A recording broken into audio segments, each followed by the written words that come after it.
So if you could please just make your way so we can also see who is here.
Good morning. Hello everybody. Welcome to the show, the Eusebius McKaiser show. My name is Rudy Kabi. Good morning, darling, by the way. Good morning. Thank you for inviting me. I'm not quite sure what's going on here. Did you tell your listeners I'm coming to visit? No, it's a Friday surprise.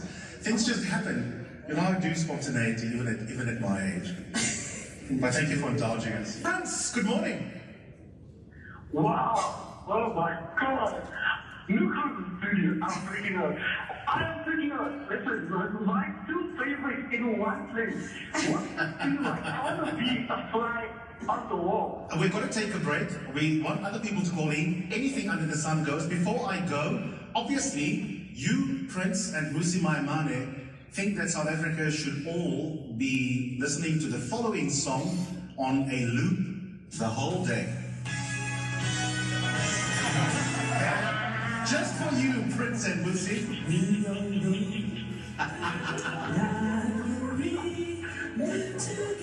And while you're laughing, send us a young tweet and tell us where the poor black people can eat ebony and ivory.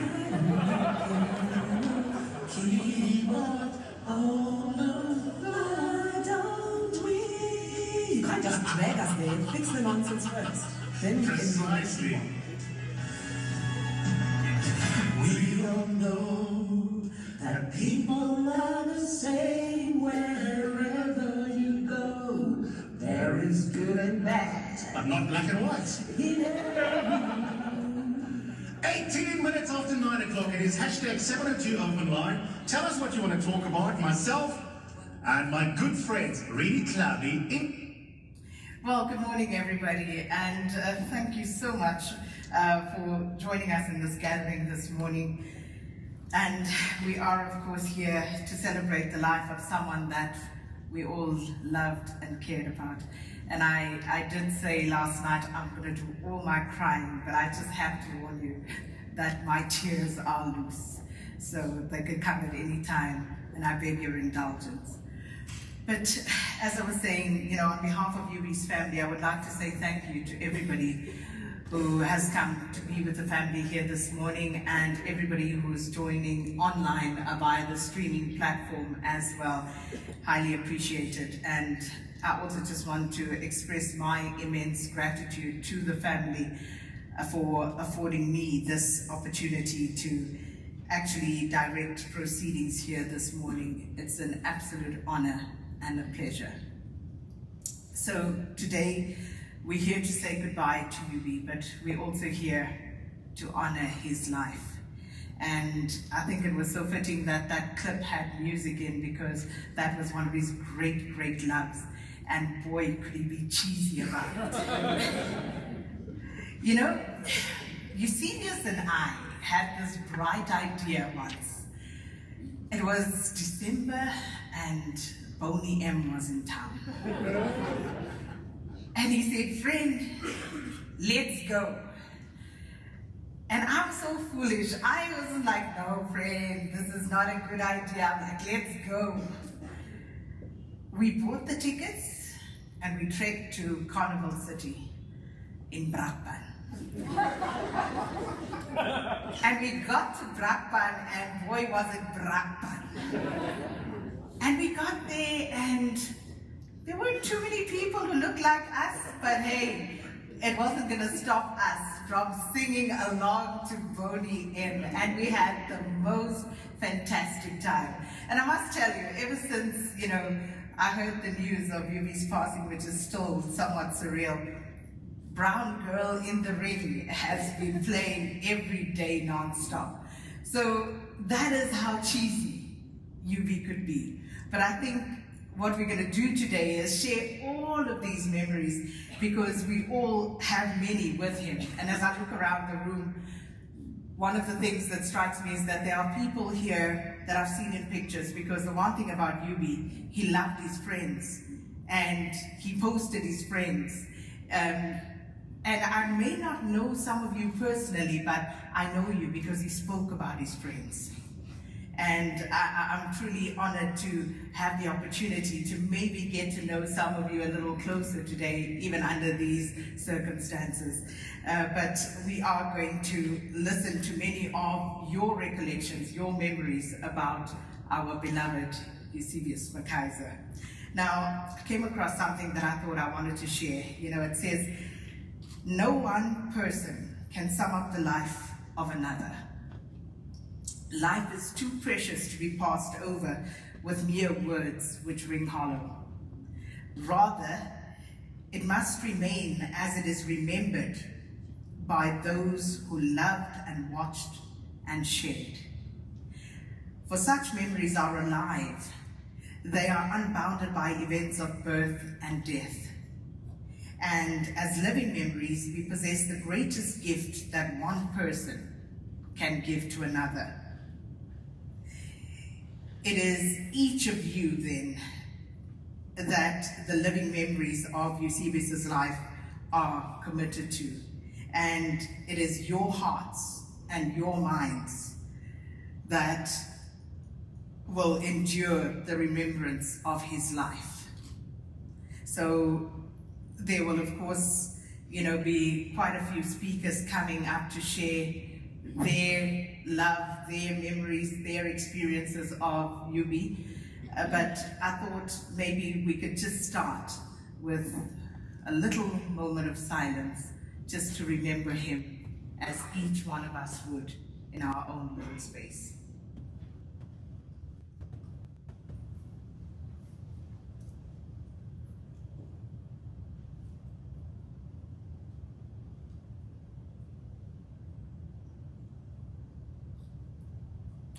Well, thank you so much. So doesn't have to be somber all the time. I know the tears will come, but of course it is a joyous occasion as well, where we remember just all the joy that he brought to all of our lives. So I'm going to start by getting on with the program, because we're going to hear from a lot of you this morning. And first up, I'd like to invite up to the stage Vukani Mde, who is of course a friend, a long-time friend of Eusebius's. And you know, just watching these pictures earlier on, and it took me back to when Karima passed away, and I see Mikhail, I see Zain, I see Karima's family here as well, and just how absolutely broken Eusebius was, because I think it was no secret just how deep their friendship ran. And it's almost surreal, it's unbelievable to think that we are now speaking of you in the past. But I love that cartoon that was in the paper showing Karima, you know, awaiting, embracing Yubi as they are reunited once more. Vukani Mde, I know this is going to be a tough one, but do come up, brother. And Vukani is going to give us a message from Luandile Sisilana as well. One of my bestest friends is Karima Brown. I don't think I need to say more, everyone knows that in the country. Yeah, and she's on the line. How's it, Karima? I don't know what to say, Stephen. You know me, when it comes to these occasions, words fail me. And it doesn't help that I'm yelling my echo in my ear whilst I'm talking to you. But, you know, it was exciting because I was tuning into the show from the beginning today, and I often don't have the luxury of listening to you all the time. But I've thought of all the times that I've been trapped in my car, not wanting to get out because I want to get to the end of your conversations that you're having with people. And your journey into journalism has been such a big part of my own life that I don't even know where to begin. I was trying to think of... You know what, maybe tell them the first time you saw me when I was this weird kid, literally with a suitcase at business day. That's the first time you saw me, actually. No, firstly, at that time, we didn't even really have like a hard thing. Someone walking and pulling a suitcase in the middle of road thing was such a weird thing. And in many cases, like such a foreign thing. And then you were walking with a fro, and I was like thinking, is it today? Is it today? So, you know. And then I could be like, yes, man, you see this. I didn't know. Like, where did you fall out from? And then right on the radio house, I ran to Rwanda itself with our deputy editor at the time, and I said, who is this guy? And she said, you've got to read this, you've got to read this. And of course, I was hooked, you know, from that day. But I started thinking that who among my friends dancers was me on tables, bananas for king, and it's my son. And there are very few people who meet, you know, in both categories. And I think, you know, apart from all the impact that you've had on my life, the impact that you've had on his child's life for me is beyond measure. And that's probably where I appreciate.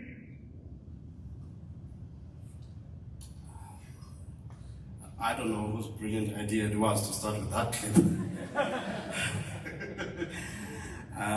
Thank you for that. Yeah,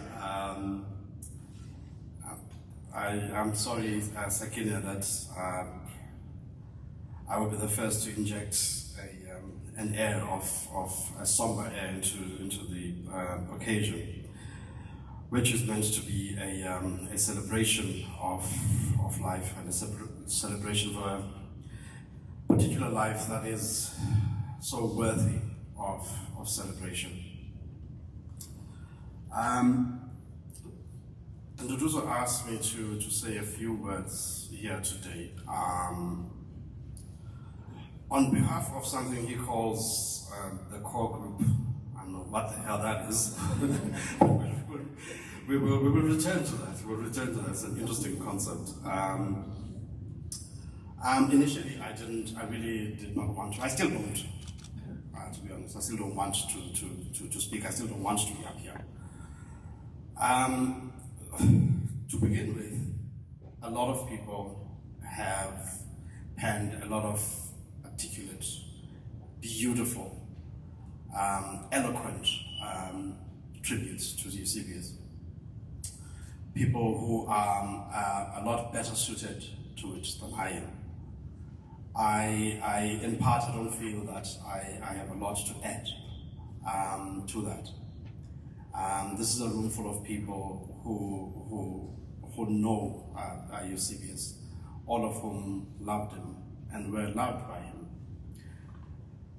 The other reason why I was reluctant and afraid is I wanted to avoid something that I spoke to Nduduzo about. I haven't wanted to use the sentence Eusebius was. I'm not there yet. I'm not ready for that. I don't want to say Eusebius was, right? We agreed that we don't have to do that. Eusebius is, and so bear with me. Correct me if you have to. I want to speak very briefly. I was told I had 3 minutes. Very briefly, I'm going to speak about what Eusebius is to me, not what he was. He is one of my dearest friends, a friend that I love so much and always will. He leaves me with a deep, deep wound. I'm hurting and probably always will be. Probably all of you in this room are hurting.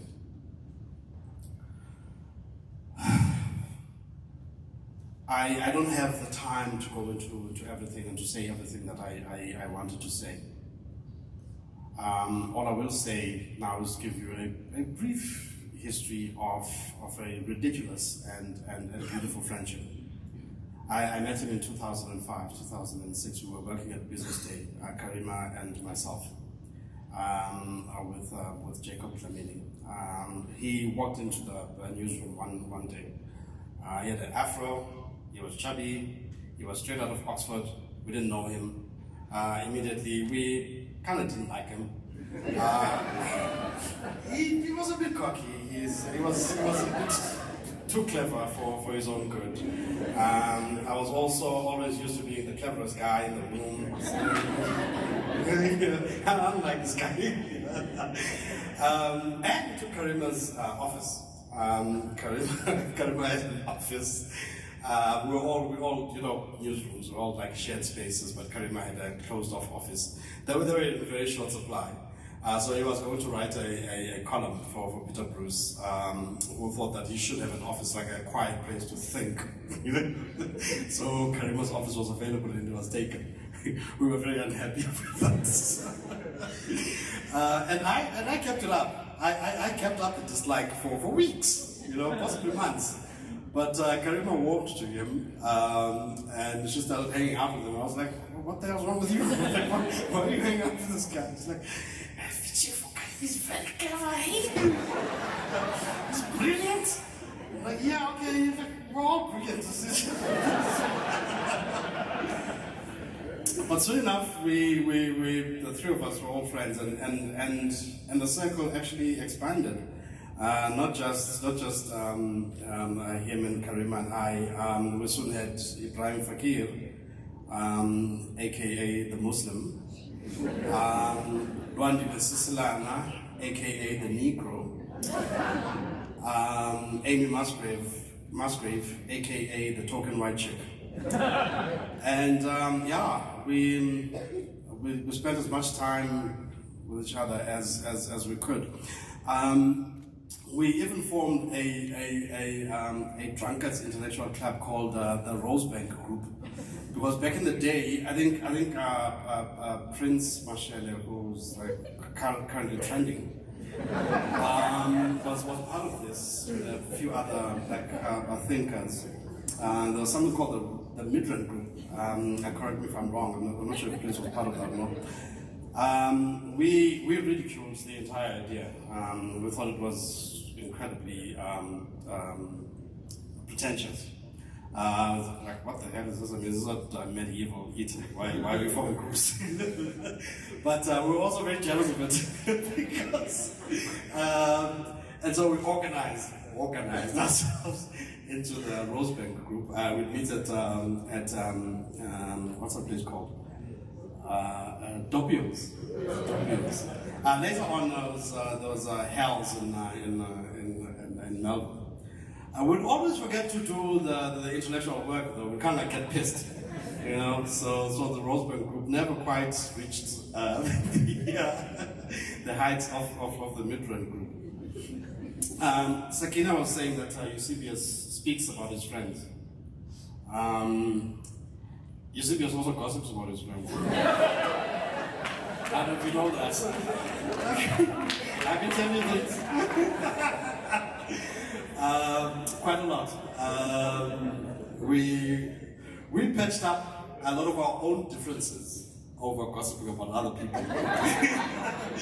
Because we did have a lot of differences, we did have a lot of fights, because I mean, we were friends, we were close, we loved each other. But we were incredibly different. I mean, intellectually we were different. This is one radical liberal and a soft Marxist. Very different backgrounds. We had different approaches to class politics in particular. So we'd always be at each other's throats about things. We'd patch it up. I'd get a WhatsApp saying, didn't talk. When he says that, when he says he has a headache, that means he's been perplexed by some individual or groups of individuals, and he needs to talk at length about their weaknesses. And we'd talk about those people. But here's this thing that it does. I don't know if it's deliberate or that's just. I think it's just who he is. Even when we are going to gossip about you and we are going to be rude about you and going to say the worst things about you, he will begin it with a laundry list of all the things he loves about you, all the things he respects about you, all the positives that he sees in you before dressing you down. You know? And essentially that's who he is. That's who he is emotionally. That's who he is. That's what he's committed to at a philosophical and intellectual level, because he is always looking to. I suppose you could call it constructive gossip. He's always committed to building, even when he's breaking down. I think I've run out of time, and I see it's a very, very long program. So there's a lot that I could say that I won't say. At least not now, not here. There will be other occasions. This is a life that will be celebrated for as long as all of us shall live, certainly. I was introduced as a speaker with a message from Rwandile. Rwandile says, I should say to you, Eusebius, ndlela mhlekazi omhle, siyakukhahlela sithi ndlela nhle, ndlela yokukhanya. Nkosi. Thank you, everyone.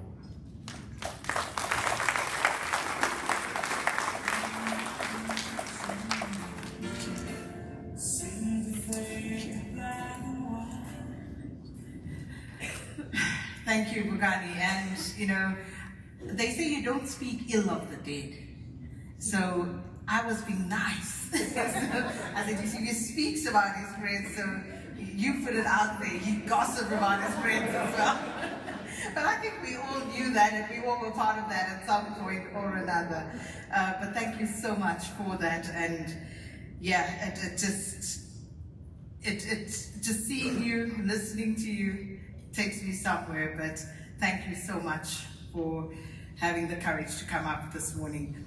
So next up, we would love to say thank you to our generous host here this morning, Makudu Safara as Times Live editor, and on behalf of our host, Arena Holdings, he's going to come up to say a few words. Makudu? There's a medical emergency. I don't know if anyone is in Cape Town that can help out. Sometimes, people are very resourceful. If anyone is near Helen Zille, wherever she is currently, I'm not sure where she is. Nolozi, I don't know whether we can get some help, okay? We need medical service near Helen Zille. She's got her foot in her mouth. Someone needs to take her out very urgently, yet again. Man, I just can't believe this. I cannot believe this. It's an interesting little debate going on Twitter between Helen Zille and other DA politician Mbali Mtuli. I don't know, Helen Zille just wakes up and decides to piss us all off, eh? Ask this, Roger, you won't believe this. Helen Zille tweeting, for those claiming legacy of colonialism was only negative, think of our independent judiciary, transport infrastructure, pipe water, etc. I mean, really, in this day and age, in this day and age, how do you expect the DA to grow off his very low base of black voters with this kind of mentality? And kudos to Mbali Mtuli, who obviously is not well liked by the inner circle of the DA, who responded by saying, it was only negative. Colonialism is the development argument, as development argument is trash, as those subjugated can attest to it. And a little bit of a tour going on as we speak. And Mbali Mtuli goes on and says, it's like saying Nazism was good for German democracy and the advancements in technology. I think Mbali is absolutely right. We're going to see whether we can get Helen Zille on, ask her about this particular tweet. I think she just likes to piss us off, quite frankly. But she's a senior member of the DA. And here's the thing, Musi Maimane, what do you think of Helen Zille's tweet? All of you liberals who are quick to weigh in when an ANC politician messes up, when an EFF person says something that is completely off color, what do you make of this? What do you make of this? Are you going to let her get away, or will you demonstrate that she does not tweet in your name as a political party?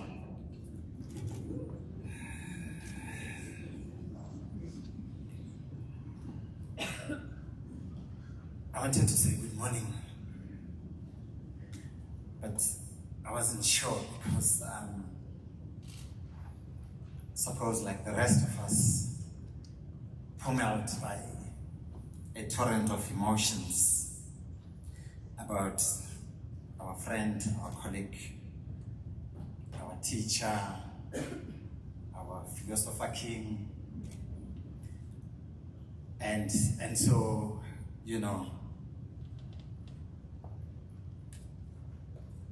I'm not really sure. So, is it okay if we say, and family, if we say protocol observed?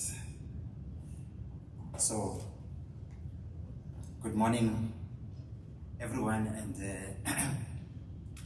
welcome to the arena. Welcome to this, the home of Times Live, of Sunday Times, Tuesday, a home that Eusebius chose to make his in his last days.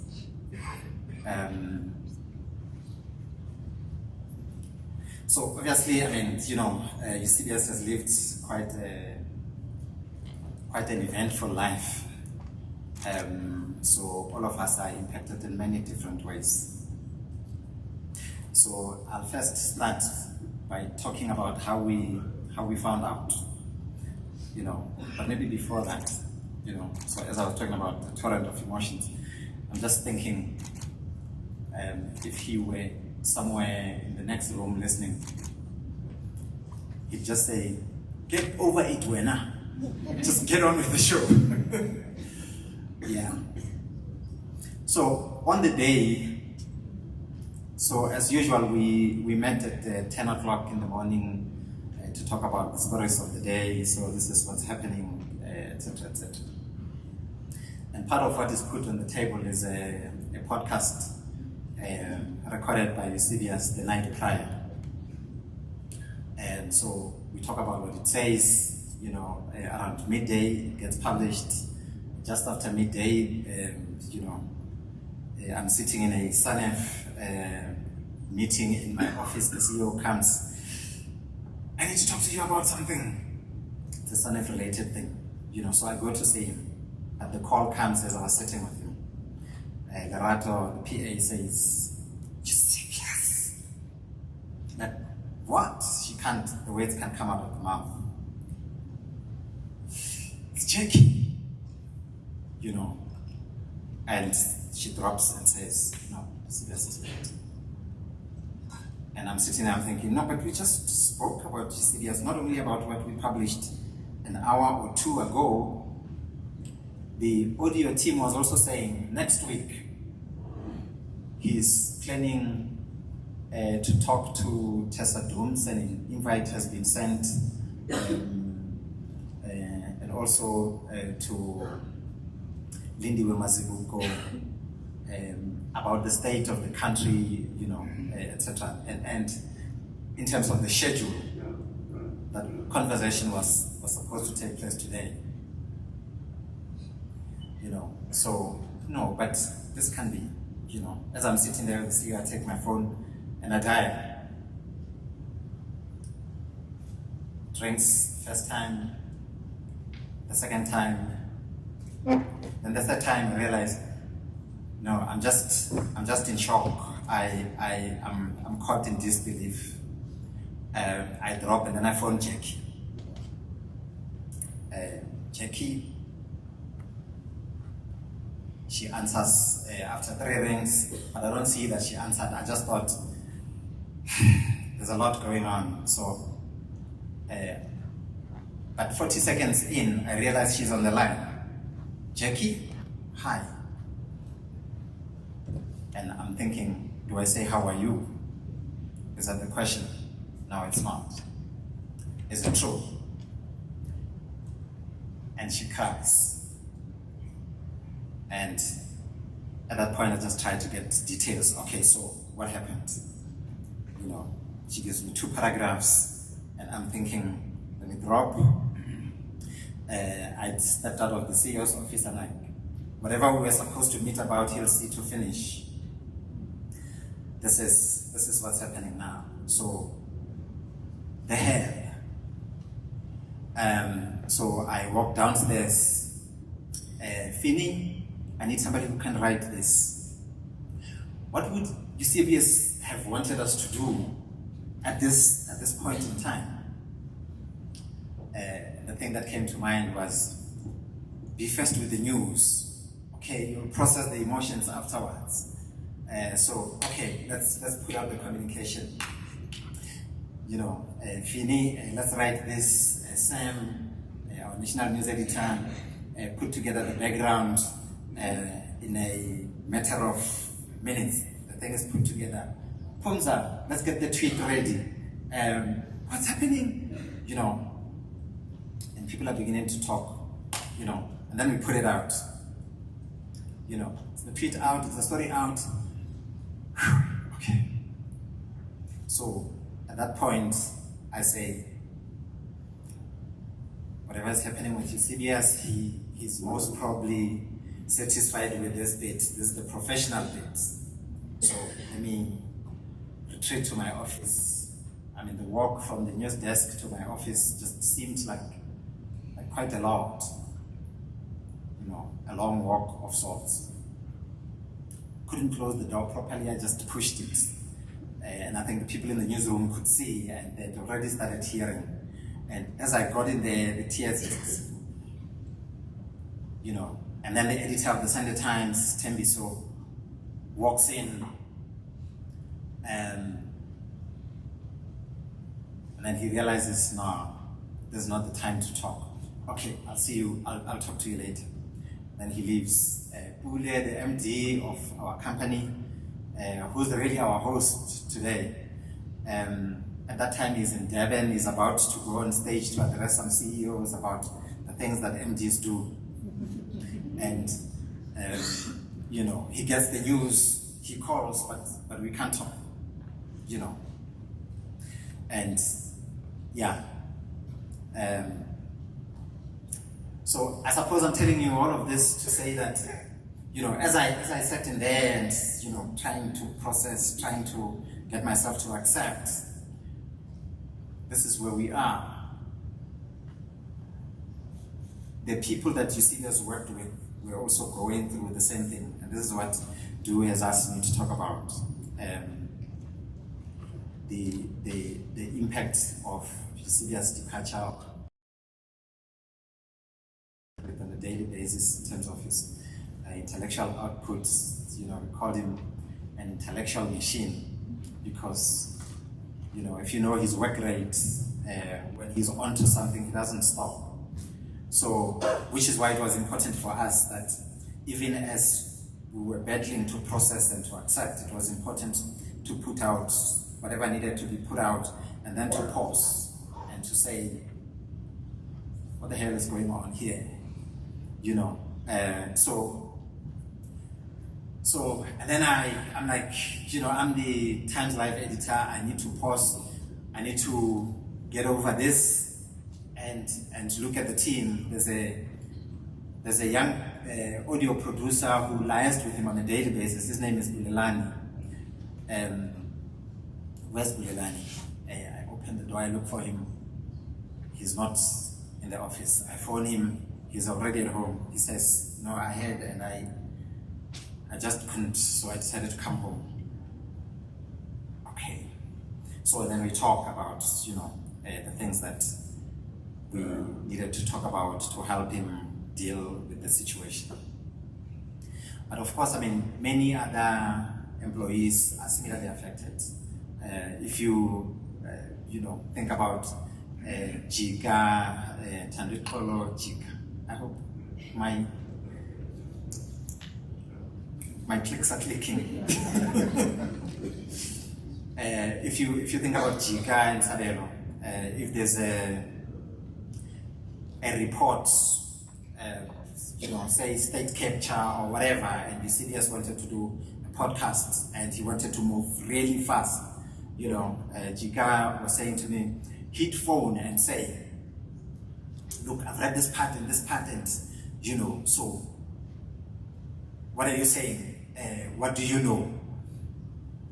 If it's a piece about investigations and so on, Jika would say, Eusebius would say, okay, so this is what you wrote as a journalist, but why should we believe you? Because, you know, pieces of investigations often, you know, you do stitch up and, you know, this is what we know, this is what we don't know, but Eusebius will still ask you, why should we believe you? You know, he was a great gift for us as Arena.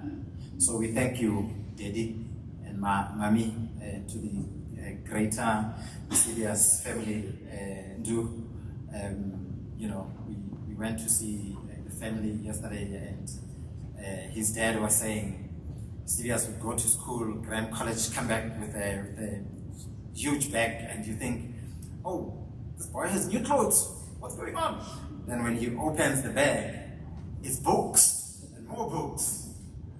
You know, and his writing showed that he really liked books, and that became a thing that anchored his intellectual output, and so on. And so we are grateful and thankful for all of this. And of course, I suppose a little bit of detail is on the 18th of April. We're supposed to meet him with Pule and the managing director. No, Pule and the chairperson of the company. He didn't know that the chairperson was going to be there. So the meeting was set for 2 o'clock. You'd know. So we go sit at Fishmonger, we wait for him, all of us are there. And he doesn't show up. You know, 30 minutes in, no, let's go in the office, let's check his, normally never this late.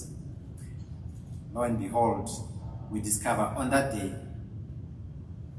just before our meeting, he suffered an epileptic attack. He survived it.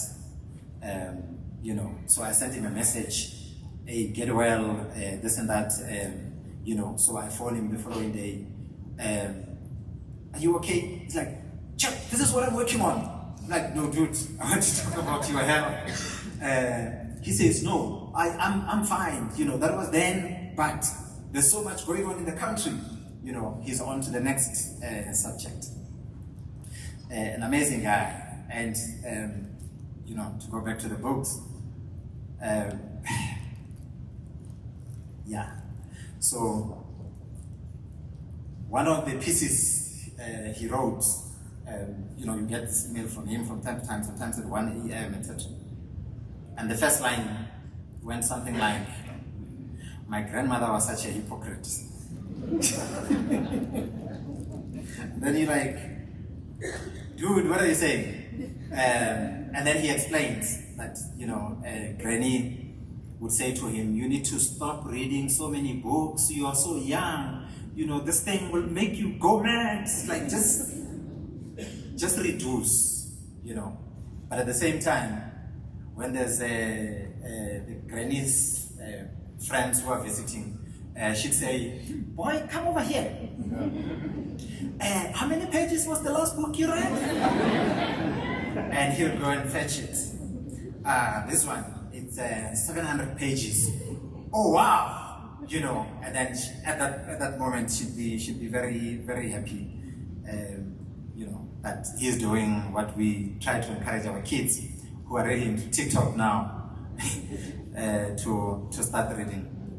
But I suppose through his writing and his reading, we're able to get glimpses and pieces of, his family life and so on and so on.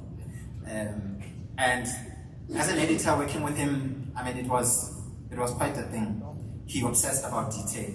He was concerned about how he came across. He paid particular attention to detail, and he just. Is the comma in the right place? Is the headline capturing the content correctly? Yeah.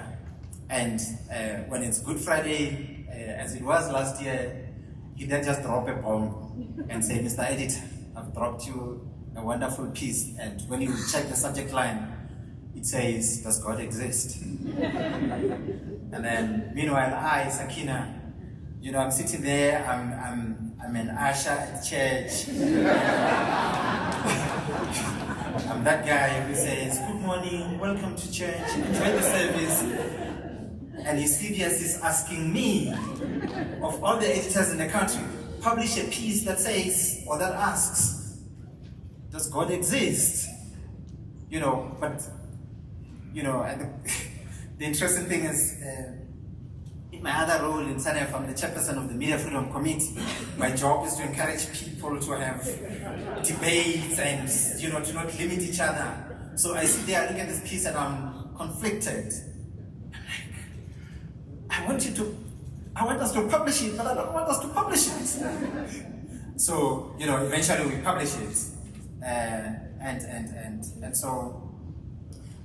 So thank you to the family for giving us Eusebius, and thank you to the organizers and Dinesh, I know I'm running out of time and I've run out of time.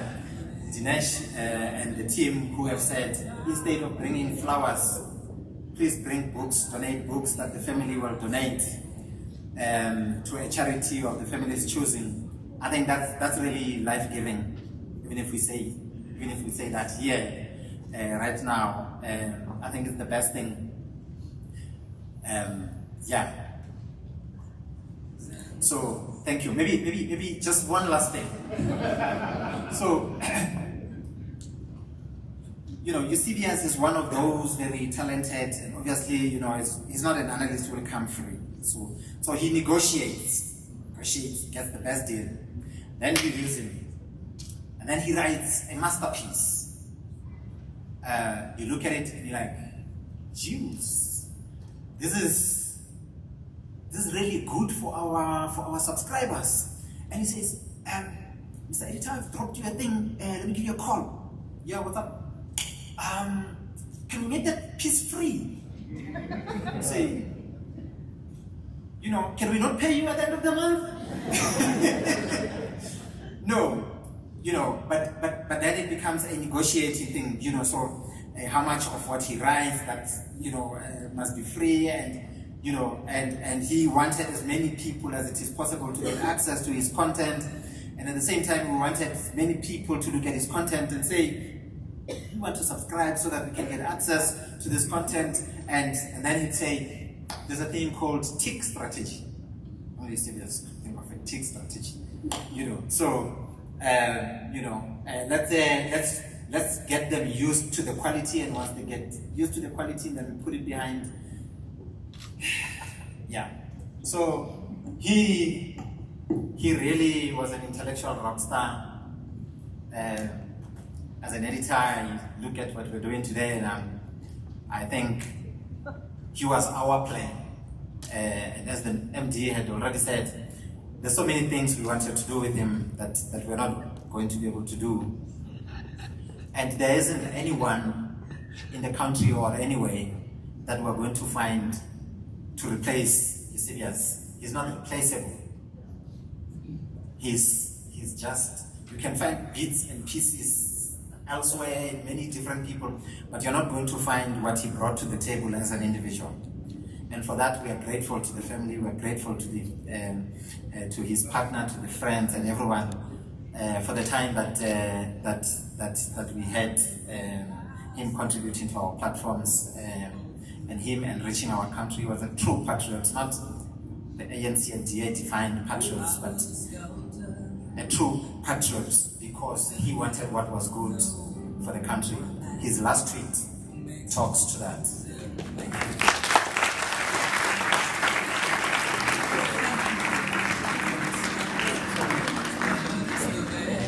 Well, thank you so much, Times Live editor Makuru Zafara, and you're so right, Makuru, and I think one of the reasons why Eusebius and I got along so famously is because we never spoke about religion. It never came up. It was just one of those things, I know who you are, you know who I am, and it's okay. We never spoke about it.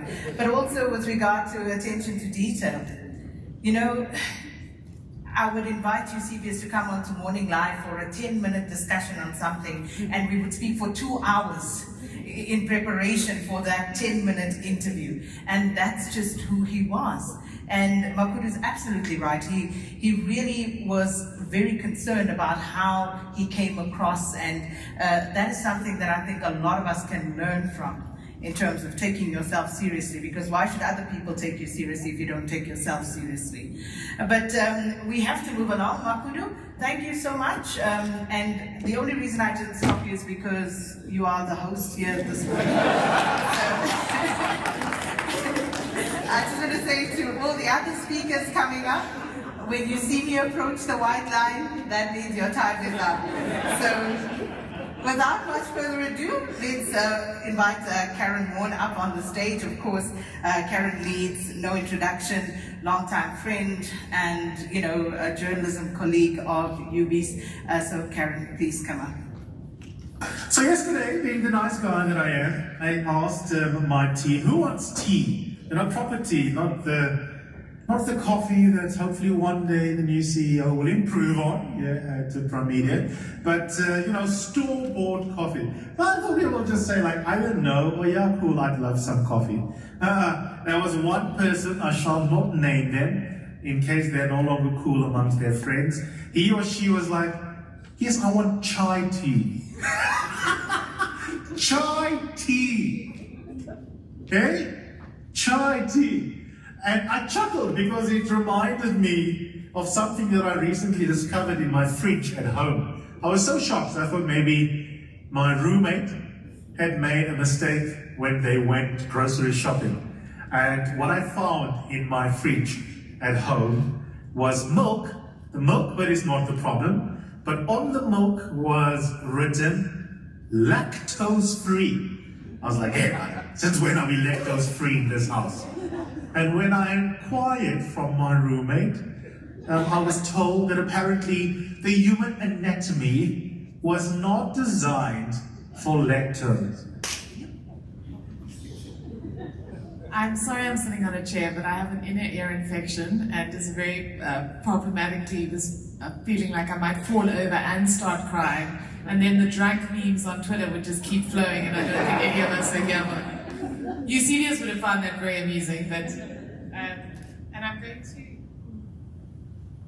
I'm going to read what I wrote because I'm very scared of crying in front of all of you, and I want to get through this, and I think all of us are wanting to get through this. When I first heard about Eusebius's death from one of my colleagues who did not want me to hear about it from a news update, my first overwhelming instinct was to call him. Not because I wanted confirmation of knowing for sure that one of the most intense, brilliant, talented, kind, and alive people that I had ever known had passed away. But because, as I've done through pretty much most of my adult life in South Africa, it's ever moving, often psychotic news cycle, I wanted him to explain to me what was happening, to talk me through the rush of feelings, the memories of shared past, and the sort of terrible grief of an absent future. And I wanted him to tell me what the hell was going on, to make it make sense. Because even in the face of the most profoundly confusing, divisive, and traumatic times, Eusebius McKaiser had the powerful gift of making things make sense. He was an extraordinary and gifted intellectual who could debate the big questions of life with you, including religion, which he did with me. And he would, like go through the minutiae of a court judgment, what a judge meant by a certain phrasing, and then navigate between that to talking about date my family. I mean, that was the ambit in hilarious detail. We would talk for hours about rulings, about applications. There's a big love of voice notes, which I think all his friends are familiar with. These perfectly worded synopses of what was going on and what it meant. And we would argue, agree, disagree, and then struggle with our understanding. I always walked away from conversations with Eusebius, some broadcast, many of them private, knowing at the end that I knew more than when we started talking. And I know that I am one of an ocean of people that had that same experience. Whether he was delivering one of his painstakingly researched broadcasts with the brilliant Megan Lubke, who did such incredible work together, giving a speech or having a passionate conversation at a lunch, Eusebius was, at his heart, one of the greatest teachers that this country has ever known. Eusebius demanded excellence from himself and from the people blessed enough to have engaged with him in the spaces that he occupied, spaces where he always made place for other people to come in. He was not selfish in his intellect, he was not selfish in his success. He lifted as he rose, and he's one of the people that embodies that saying more than anyone else I knew. You don't know this, but when I first met you at Rhodes University, you intimidated the hell out of me. I mean, you were a brilliant debater, so incredibly smart, and I was terrified of saying something inane or stupid or, foolish around you. But when I got to know you, I discovered that you were your own harshest critic, and the excellence you expected from others was the very same excellence you constantly demanded of yourself. I think it was something that you and your beloved Redi Chabi had in common, that refusal to be intellectually lazy, or to produce journalism or commentary that acted as an amplifier for misinformation, misleading political rhetoric, or blatant dishonesty. Refiloe Moloto is spot on when she says that the South Africa's biggest problem is how easily distracted we are. But you, Eusebius, were never distracted. That's what made you such an exceptional legal journalist and analyst. You cut through the noise to the quiet and persistent truth that because so much of our public discourse is dominated by very loud and very psychotic narcissists, we often struggle to hear. But you made us hear it, Eusebius. And not only that, and most valuably of all, you taught us how to hear it. You were a teacher in a far more personal way to your friends and those you cared about. I don't even know if you realized how powerfully you mentored so many young and upcoming journalists, analysts, legal professionals, to move from just being good to being excellent. I read Nolwazi Tusini's incredible thread about how your often very demanding mentorship gave her the skills and confidence to step forward into her role as a sharp and hard-hitting broadcast journalist. I think of also Ziad Noble, who you were so proud of, one of South Africa's most talented broadcast journalists, someone that you nurtured in your own way.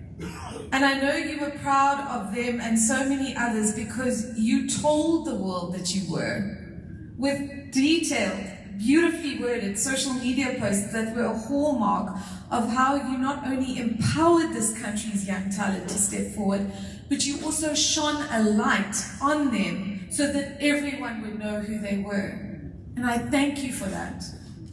There are so many people in this room that can speak to the power of your encouragement, which I know energized and empowered so many of us when we were in dark spaces and needed the light of your honesty and your kindness. And you did that for me. You did that for me. You have left a generation of courageous thinkers behind you, Eusebius, people who learned from you how to get to the truth of an issue, however messy it is, and not to be afraid to speak up.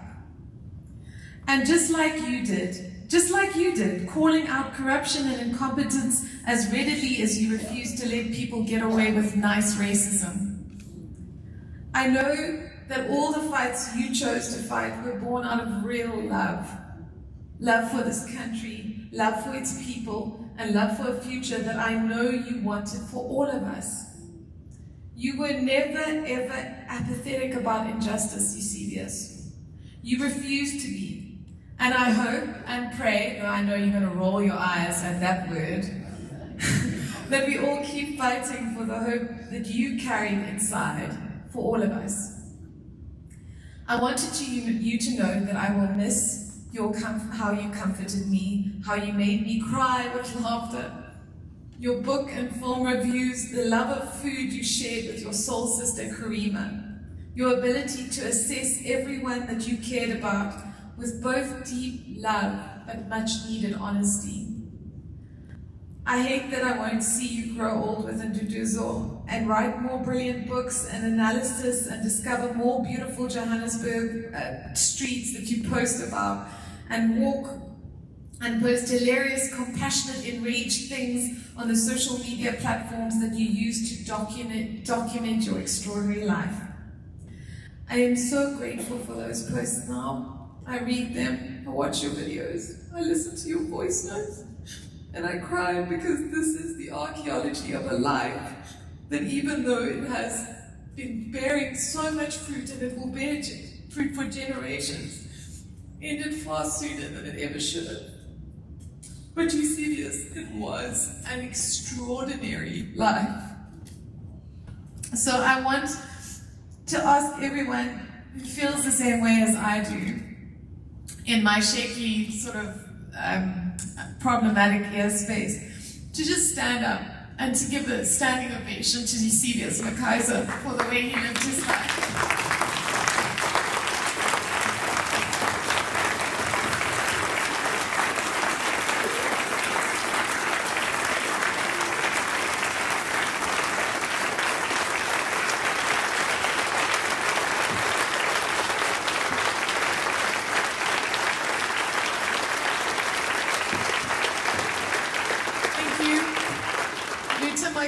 Continue, my friend.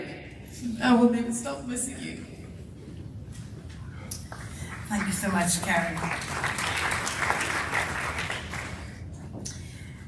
And everything you said, of course, absolutely true. And this young man, Oliver Dixon, and you may not know it, but Eusebius and I had so many conversations about you, Oliver, starting out in the media space. And as Karen said, you know, he actually took the time not only to nurture young talent, but also to try and find ways to assist them to get to where they wanted to go, like we had to so many times before. But of course, we're going to keep it moving, and our next speaker is Dawn Klatsko. And Dawn is a business coach who has been working with Eusebius over the past couple of years. Oliver, how's it? Yeah, sorry, the line was just buffering there for a second. Let's see whether we can hear you now properly. No problem, I hope you can hear me properly. How's your lifestyle keeping you? You know, it's this, obviously everyone who can hear you can recognize your voice. Oliver was also on 702 until recently, and someone that I've come to know over the years, much younger than me, but also trained as a debater and with an interest in media, and he seems to be now stuck with various media careers that he's also pursuing. And we have a friendship that's budding, and you're beginning to know a bit more about me than you should. You yourself can probably spill some tea just based on our WhatsApp conversations.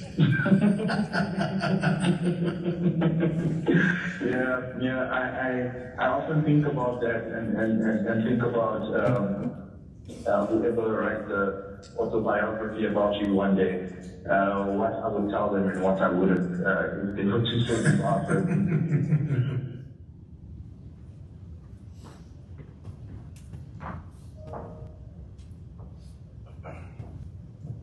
I really just want to say thank you, Karen. I was going to say what she said and then just leave, but I guess that wouldn't land well. And the second thing, I can hear Yubi's voice in my head from his coaching of me to say, Dawn, just put your notes away. I want to hear your voice. So I apologize to Yubi, but I'm not going to do that today. So I've worked on hundreds of brands in my career, but working with brand Eusebius has by far been the most interesting and the most rewarding. And I hope to give you a slightly different perspective on this brilliant brand, Eusebius, this morning. We first met when we both worked at Power 98.7. I was technically his boss, a fact he loved to share because he knew it would make me chuckle and turn slightly pinkish in my cheeks. Sorry, I don't know where that feedback's coming from. I say technically because it was like saying that I once looked after somebody's domestic cat, so I was equipped to tame a lion. Seriously. I'll never forget the first time that I was instructed to call Yubi to a disciplinary. He had called some very high-profile individual, I won't mention their names, an idiot on air. Now, everyone in the office obviously knew what had gone down, and I'll never forget the sight of Yubi. You know, he had this like really relaxed look, and I saw him coming down through the open plan offices between the producer desks, and all I saw were the eyes watching the lion coming along. I think that secretly they were hoping to see him smack me. But the fact of the matter is that I'm not an idiot. So he came into my office, and the extent of the disciplinary was for me to suggest to him that rather than using blatant language like that he draws on the Eusebius lexicon and uses one of those very smart people words, because an idiot won't realize that they're being called an idiot. And that triggered one of those hearty Yubi chuckles, you know, that comes from deep down in his tummy, and was the beginning of a wonderful friendship built on mutual respect. So let's fast forward a good few years when we'd both left, he'd left radio, he'd just launched Run Racist Run, and I was now fully committed to the career of a business and executive coach. And Yubi was looking for guidance on building his brand independently of a platform, and I was looking for help to write a business book. And so began this wonderful, non-commercial, symbiotic relationship. And I want to share just a few perspectives of the privilege that I had of getting to know this wonderful brand. First of all, I'd like to share that he was surprisingly tolerant. Quite frankly, he made me quite scared, because key to his brand success was the need for that creative genius to tolerate unimaginable horrors like Excel spreadsheets and words like fiscal vigilance. Not that he wasn't familiar with all of these concepts from his McKinsey days, It was simply that he had never ever entertained the idea of embracing these concepts for himself. And then we started adding a few extra players to his barber. There was now a bookkeeper, a financial planner, an executive assistant, all entering the circle. All of them asking questions and imposing disciplines. Can you imagine? And he embraced it all, and we all fell in love with this incredible man. As an aside, I would particularly like to acknowledge Jackie Stradham, who many of you know as his virtual assistant, and I know as UB's absolute guardian. She's here today, but just doesn't have the strength to pay tribute to our UB. As an aside, Jackie's cat was the one that I managed to be responsible for. But another one of UB's aversions were stereotypical labels. And unfortunately, these did creep into our brand strategy sessions. There were a few things that he agreed to, though. One was when I referred to him as a challenger brand. And by heavens, wasn't he just that? If the cause, the action, the statement warranted challenge, he was first to take it on. And he would do it with the panache and the skill of the master debate champion that he was. He gave voice to millions of people who weren't able to utter the first syllable, but knew that he could do it for them. I had the experience of that. When things made me fearful or anxious, I would use the privilege of having the direct line and encourage him to take up the debate. He was less thrilled about being referred to as an authentic brand. I'll never forget one particular session where, to be honest, I did draw on a Google explanation and definition of authenticity, much to his horror. And we had these Wednesdays with UB sessions, and I did give a heads up of what was coming. But you listen to this description and see if you agree. They gave qualifications of you true to your own personality, your values, your spirit, regardless of the pressure that you're under to act otherwise, that you're honest with yourself and with others, and that you take responsibility for your mistakes. And finally, your values, ideals, and actions align. I won that argument. And that was UB. He was not only authentic, but unique, because he put it all out there. Not only his gym workout sessions, but even his poor dad's. We all know him. Great arms. Thank you for those genes. And his brand was also very generous. You know, he gave everybody the time. I can't tell you how often I'd be standing, tapping my foot, waiting for UB to get out of the Uber, because the Uber driver had an issue that he wanted to unpack. Never mind me standing there waiting, or the fact that we've got people who want to engage with us. He wanted to give everybody their hearing and give them the time of day and his support. And of course, all of this came together in the greatest milestone of Brand UB. And that was when we hatched his podcast, In the Ring with Eusebius McKaiser. And I say hatched rather than launched, because he, as with UB, he did it in a very understated way. It was absolutely low-key, and it just accelerated to top of the pops. Absolutely brilliant. And hot on the heels of that was the Time Live podcast. The man was genius. It just flowed out of him. I had such envy. He would produce a podcast, pop into an Uber on the way to a restaurant so he could read yet another book, to either review it or to use it as material for the next podcast, all in the time that it would take me to write one paragraph. I used to think, how does this magical man do it? He was just on a different league. Who needs ChatGPT when you have a UB? And the sadness is that we were very close to getting to the point of taking his brand to the next level. So, to be able to reach even more people, more often, and the end has come too tragically, far too soon.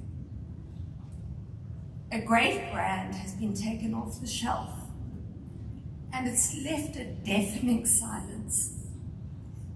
All we can do to fill that void is for each of us to do something to ensure the continuation of this legacy. We will never match the power of that voice, but perhaps, just perhaps, if we each do a little something, we can create a beautiful whisper. Rest in peace, my beautiful Eubi. Thank you.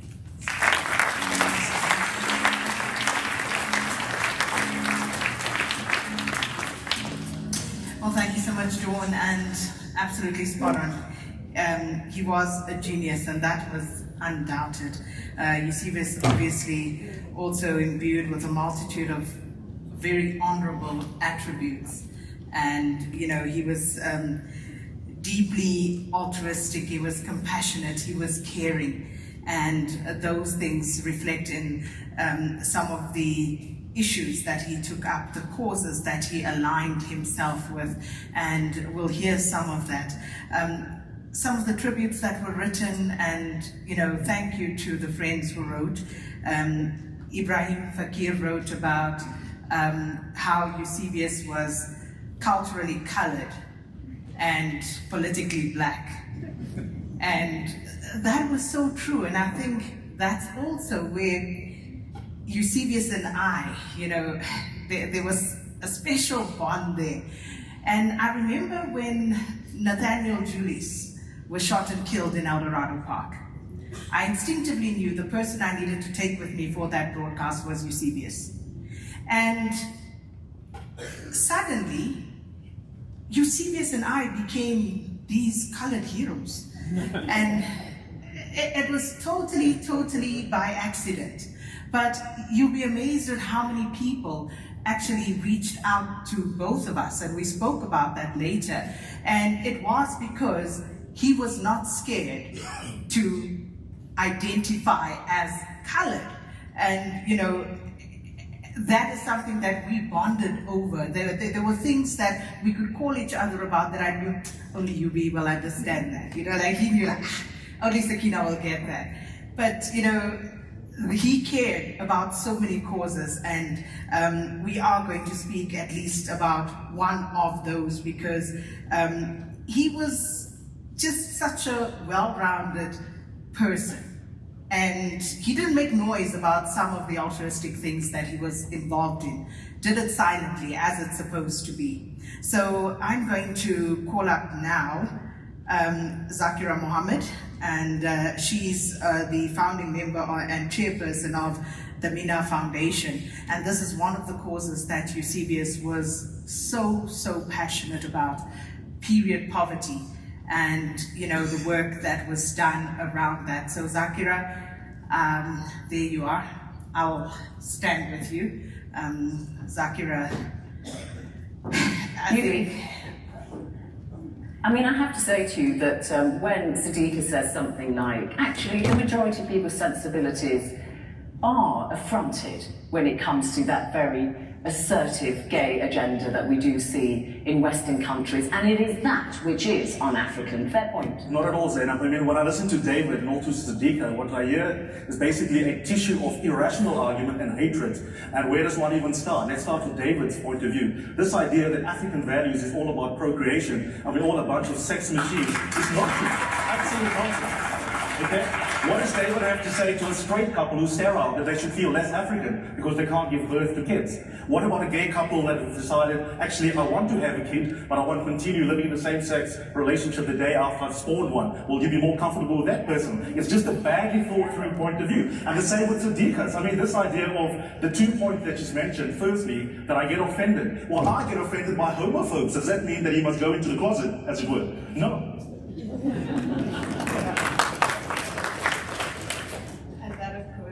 Also, because we tend to forget sometimes that Yubi was also a TV person.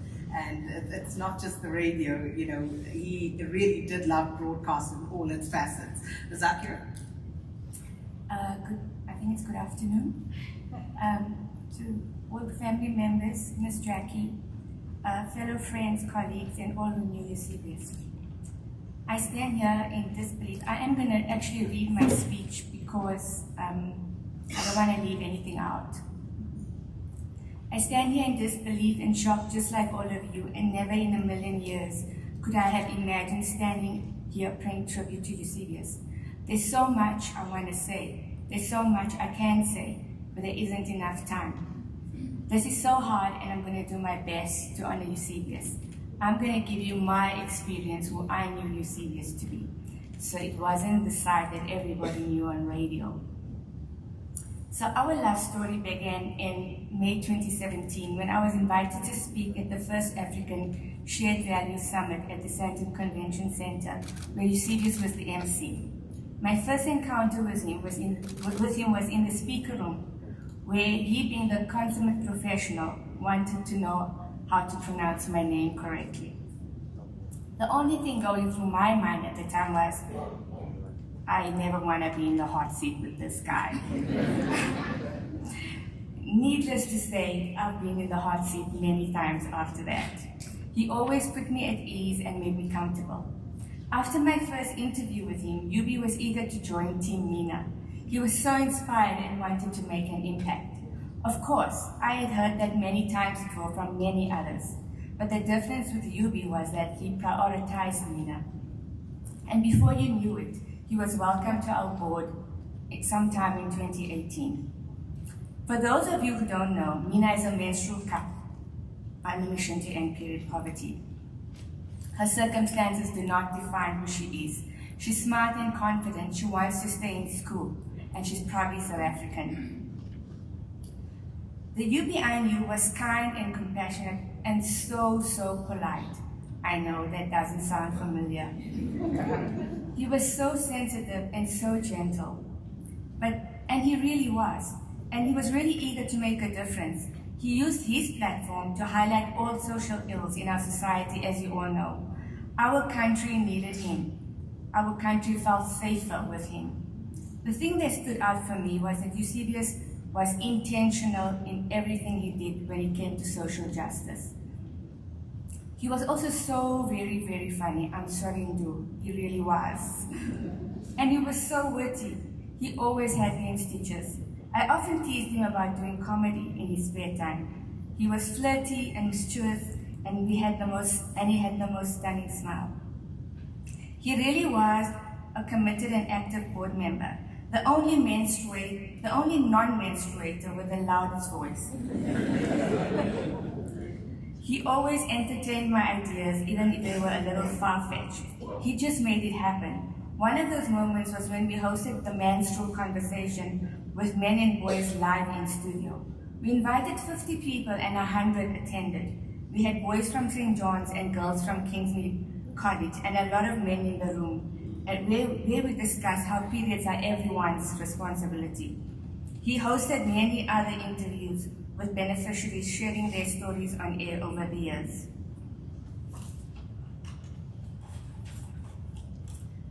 It was only a matter of time before Eusebius became Eubilicious, and as I fondly called him, and Zakira became Zax, and a beautiful friendship began. During lockdown, Eusebius put together a radio documentary with stories from women working in landfills, women who pick up our unhygienic period products. Women from all walks of life called in. Some were in hiding, some lost their jobs, some were gang raped. It really was a very emotional documentary that had him in tears. Over the last 2 years, we spent much more time together. We went to St. David's School here in Sandton to address the gents, as they are called. Yubi highlighted that if men had periods, we won't be standing here today. He said there would be an extra budget just for research. He urged the boys to speak to their CEO dads and play their part. Late last year, we went to the Nelson Mandela University where we launched Mina on campus with our partners, Gift of the Givers. Yubi highlighted why keeping girls in school and women at work made business sense. And he was so appalled by having to have this conversation with women at the helm of this organization. In February this year, we went to Rhodes University, a place Yubi felt right at home. He urged the men to take a stand and help eradicate period poverty. And he was so excited for our upcoming trip later, where we plan to take Mina to the community of Mkanda. During lockdown, while testing my non-existent culinary skills, some of my memories. During lockdown, while testing my non-existent culinary skills, I cooked a meal for him in Duzuzo. What was supposed to be a 5-minute drop-off turned out to be an almost 2-hour conversation outside my car. We spoke about his health, we spoke about epilepsy, we spoke about gym. Of course, we spoke about gaining weight and how we had no control of our bodies. We laughed a bit that day, but mostly we cried a lot that day. I really enjoyed the Instagram live with his friend Oliver Dixon,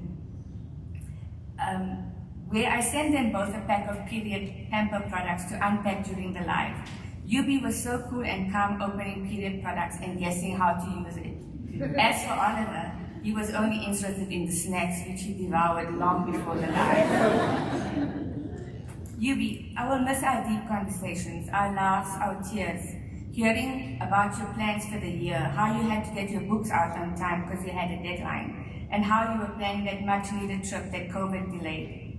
I will miss you comparing our board to the board Nduduzo sits on, and I had to remind you that we are only 7 years old, and they're like 100, yeah?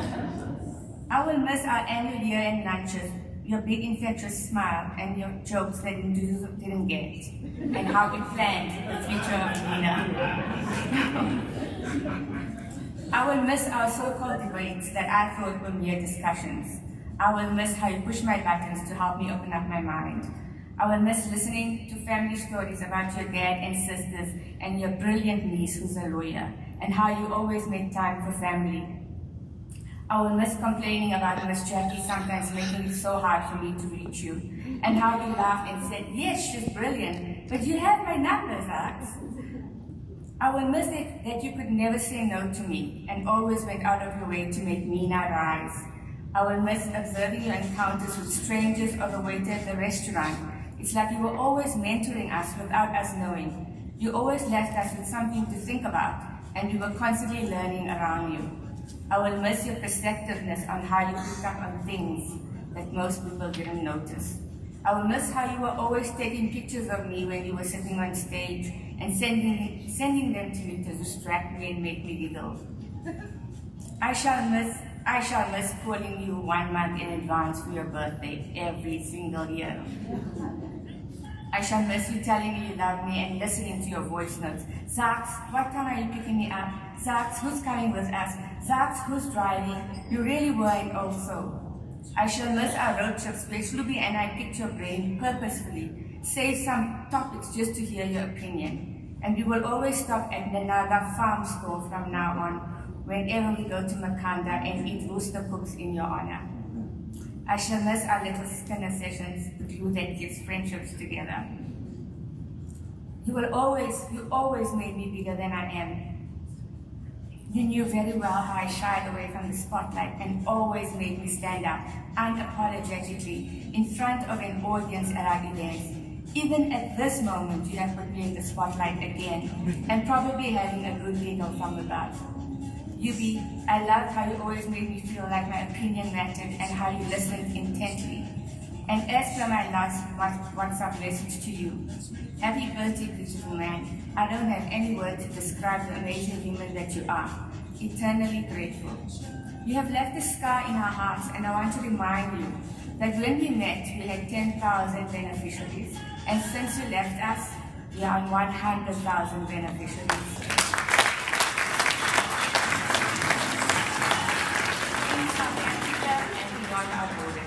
Thank you for making Mina yours and for trusting me and for the honor of being called your friend. I love you forever. And we will soldier on and make you proud. I end with your last words to me. Thanks so much, friend, for everything.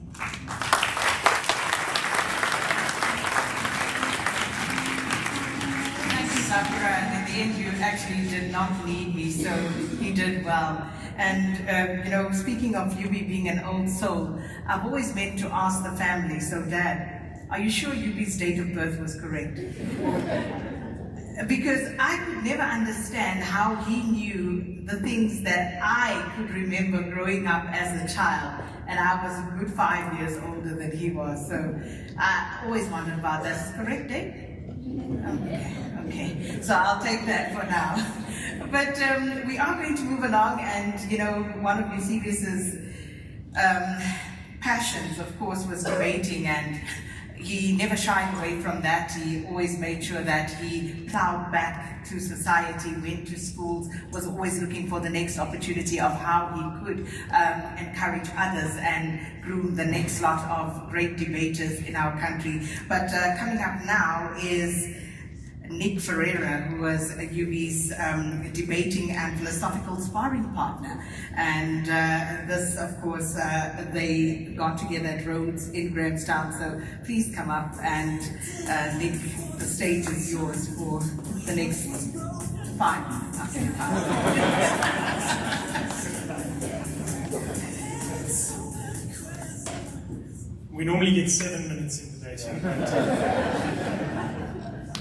I met Eusebius at Rhodes University in 1999. He was a tutor in the philosophy department and already a rising prospect in the debating society, and we quickly teamed up to become a debating team.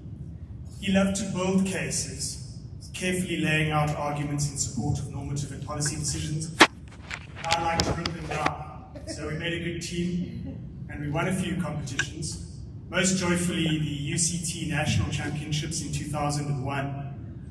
In relation to that, there are photographs. Please do not look at them.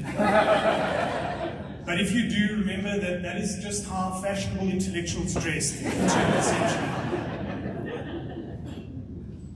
We quickly became friends as well as debating partners. He wouldn't have said friend, he would have said interlocutor. He loved that word. A person who takes part in a dialogue or conversation. And he meant it Socratically, and it was a mark of honor.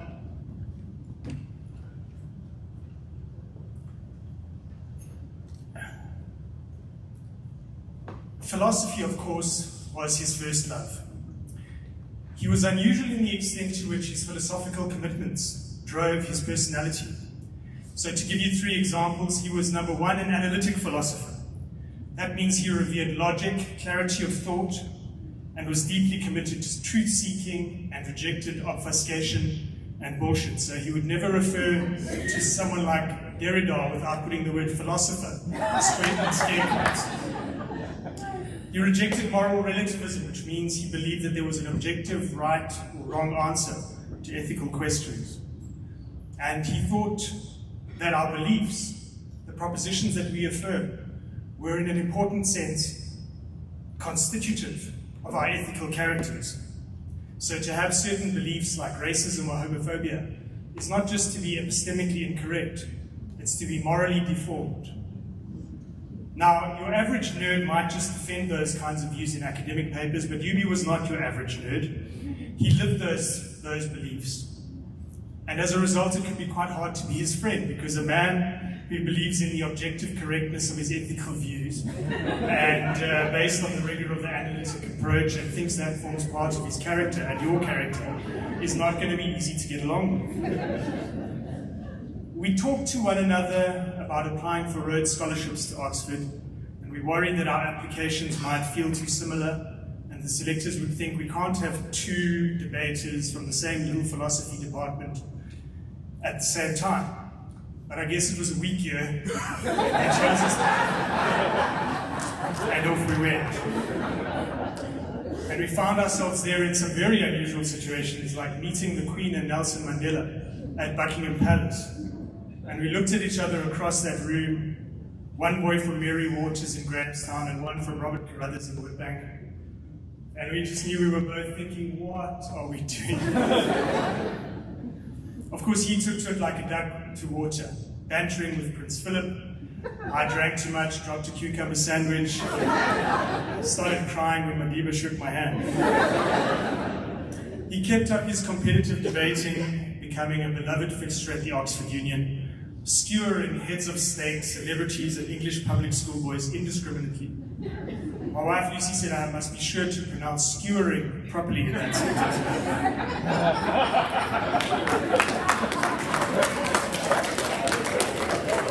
And he very, very much enjoyed being a short bus ride away from London's gay club scene and fun. But for the first time in his life, I think he struggled to make progress academically. And that was a source of deep anguish to him. And eventually, for reasons of self-preservation, he gave up on his doctorate, and it was a decision I supported him in. After we came back, at some drinks party, someone asked him what was next. And he said, "I'm going to become a political commentator and public intellectual." And I remember we thought, you don't just put in a job application. But he did it. And look at how successful he was. It turned out the rest of South Africa enjoyed being his interlocutor as much as we did.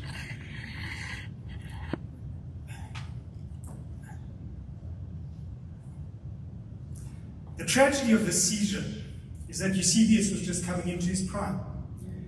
He was so in love with Nduduzo, a love that stabilized and settled and eased his insecurities. He was less primed for confrontation, less invested in winning social media wars, and deeply satisfied by his work. I was going to say that we shouldn't lionize him in these proceedings because he wouldn't want us to. And then I realized he would have loved it.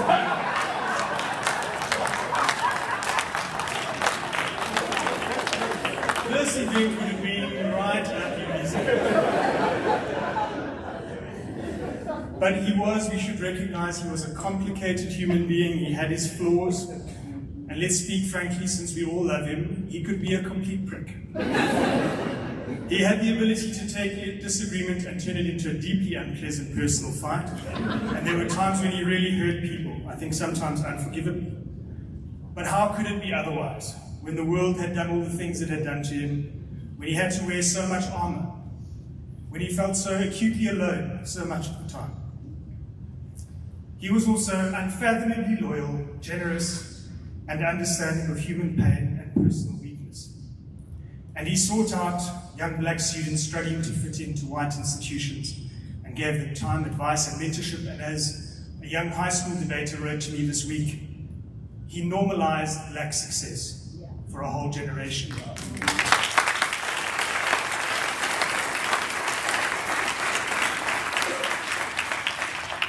So Yubi, I don't think either one of us ever thought that you would let me get the last word, but here we are. We grew up together, I relied on your friendship and wisdom, and I think we all slept easier knowing you were out there. You were such a force of nature, we never imagined what the world would feel like without you. And now that you're gone, we're all going to have to lift our game to fill the hole in our national dialogue.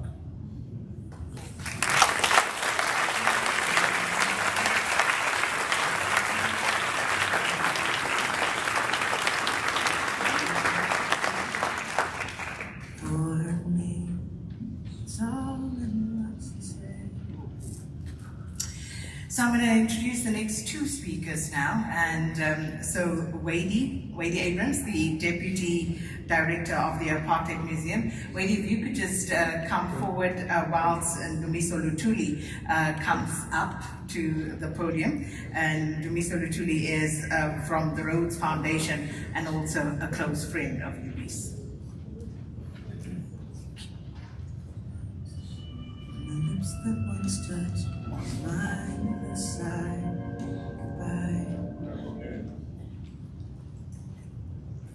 On behalf of my family, the National Secretariat for the Rhodes Scholarship in South Africa, Botswana, Lesotho, Malawi, Namibia, and Eswatini, the Southern African Association of Rhodes Scholars, and the Global Rhodes Scholarship Community, and of course the Rhodes Trust at the University of Oxford. I extend my heartfelt condolences to all gathered here today, especially to the McKaiser. Yes, UB called himself McKaiser in Johannesburg, but he told me that it's actually not McKaiser, it's McKaiser.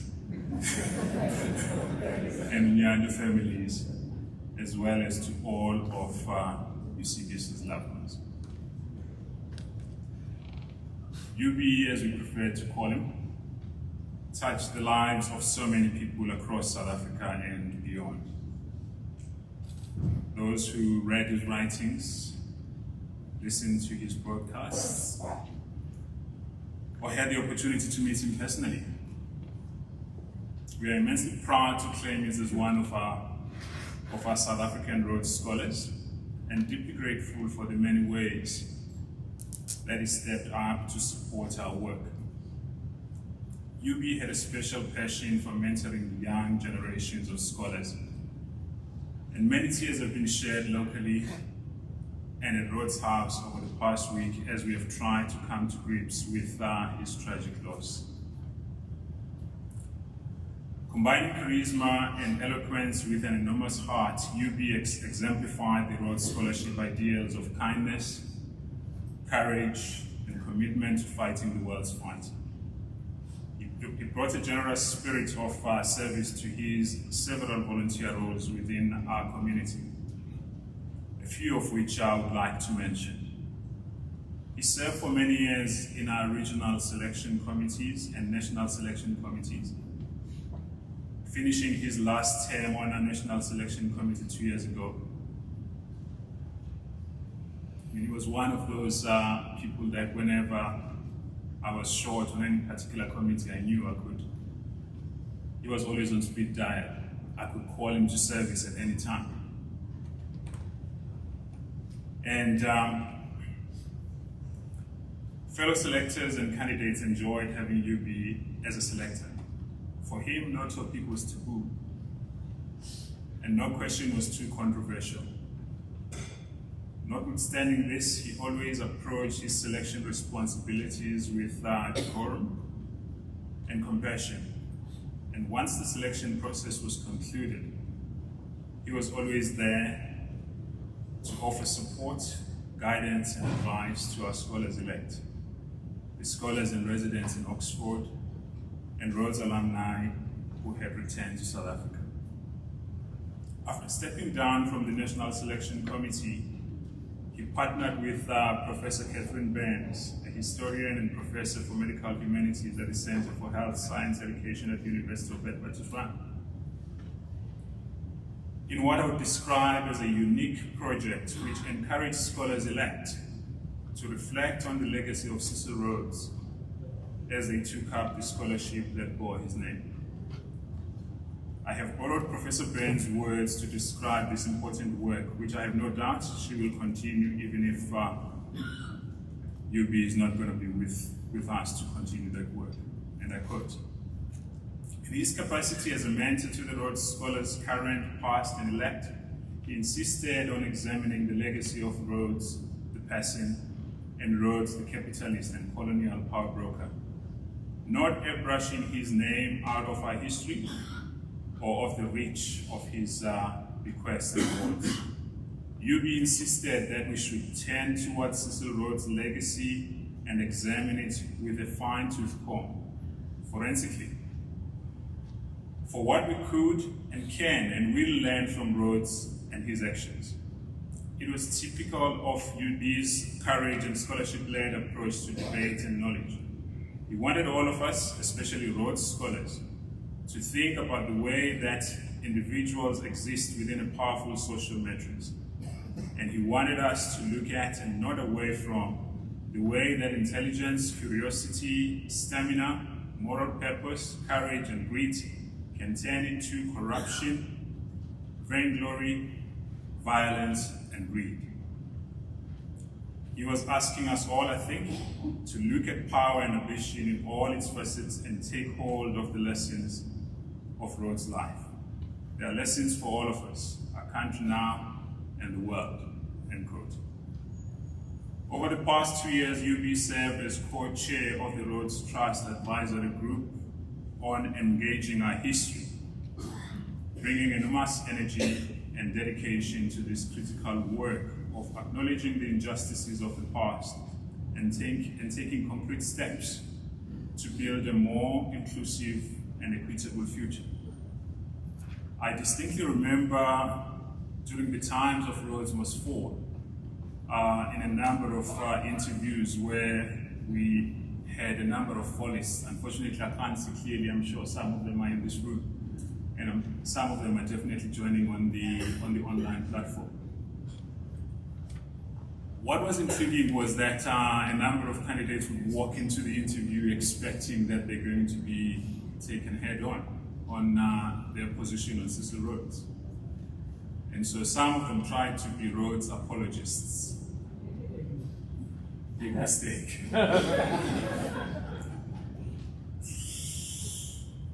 Oh. Dr. Elizabeth Kish, the warden of Rhodes House and CEO of Rhodes Trust, has paid tribute to his astute political commentary, always grounded in his academic training as a moral philosopher, and the incisive intellect and fearless candor that he used to lay bare the painful racial inequalities and complex dysfunctions of our beloved country with boldness, energy, and wit. We, the Rhodes Scholar community, join with you all in mourning the loss of an important, fiercely independent political voice who spoke truth to power from a deeply personal and humane space. UB embraced his own vulnerabilities and encouraged us all to do the same. As Elizabeth said, he was larger than life, and the hole he leaves will similarly be immense. I bumped into UB and Duduzo a couple of weeks ago. Don't worry, I won't mention the place because you guys are always there every morning. And we chastise one another about our long overdue catch-up over a Sunday lunch. And of course, we agreed to make amends. And we declared that it was going to be soon. Being a good delegator, I rushed off home and I reported and urged that we meaning my wife, Alicia, should organize it because Nduduzo and UB could not be trusted with such an important task. Alas, it was not to be. We'll forever be grateful for UB's leadership and friendship, and will continue to be inspired by his example. We offer our support to Nduduzo, to the McKaiser family and Nyanda families, and to all who knew and admired Eusebius and his work. May his blessed memory, I use blessed deliberately, may his blessed memory inspire us to pick up where he left off, to speak truth to power, to be fearless, to be vulnerable, and to spend our lives in the pursuit of knowledge. Thank you.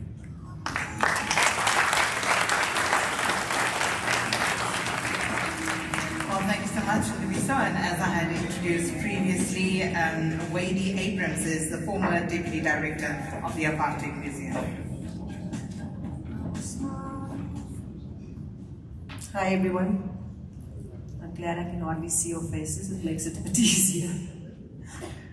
I'm so honored to have been invited to say a few words at Eusebius' memorial. A deep shock still resonates and everything feels unreal, but here we are.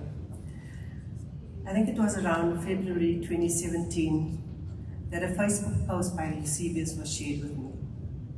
That was my first encounter with Eusebius. I started following him on social media, and to say I was hooked was mild. And that started my pursuit of Eusebius. Then in April 2018, he posted an event which was to take place at the Wits Great Hall. The event was entitled, Does the Christian God Exist? A debate between an atheist, an agnostic, and a Christian. And I said to a friend of mine, there's no ways we're missing this, I'm there. And then I walked back to the rafters, and everybody knows how big the Wits Great Hall is. I realized that this man was simply fascinating. I loved the way his brain worked. I loved his eloquence. I loved the fact that he was colored. I loved that he was young. And moreover, I loved that he had the courage of his convictions. I loved how he believed in and fought for the rights of those who were oppressed. His fight against sexism, homophobia, racism, and all biases and discrimination. He was brave and unrelenting. I also loved his arrogance. And I loved it because we can so often forgive a brilliant mind his or her arrogance when the color of their skin is pale. But we are not so generous with people of color. At the time I was the Deputy Director of the Apartheid Museum, and part of my portfolio was public programming. I knew that for my vision to make the museum a living, engaging entity, and not just a repository of historical facts, we needed someone like Eusebius. I did not want anyone else, he was my person. After months of chasing him like a jilted lover, which included emailing him, Facebook Messenger, WhatsApp messages, even chasing his cousin Jermaine to chase him, that I finally heard back from Eusebius. His first words were, "Forgive me, I tried to ignore you, but my abandoned Catholic conscience wouldn't let me." And so began our years-long collaboration. Leading up to our first working lunch, I remember posting on my Facebook page how my imposter syndrome had kicked in big time. The first thing he said when he saw me was, "Maisie, they collect your harder." We had a good laugh and I was at ease. So here's how it worked. Our strategy was to use the South African public holidays as a catalyst to determine the topic. We would meet, I would ramble and ramble and ramble. He would sit like this, and he would make sense of my rambling. Within a few minutes, we had a topic we wanted to discuss or debate, and within a few minutes later, we would have a synopsis for that topic. We then discussed possible panelists and debated the relevance of each panelist related to the topic, and suddenly it was all stations go. I remember we had Oliver Dixon, we had Loveland, we had Pumi. I think you've seen it here.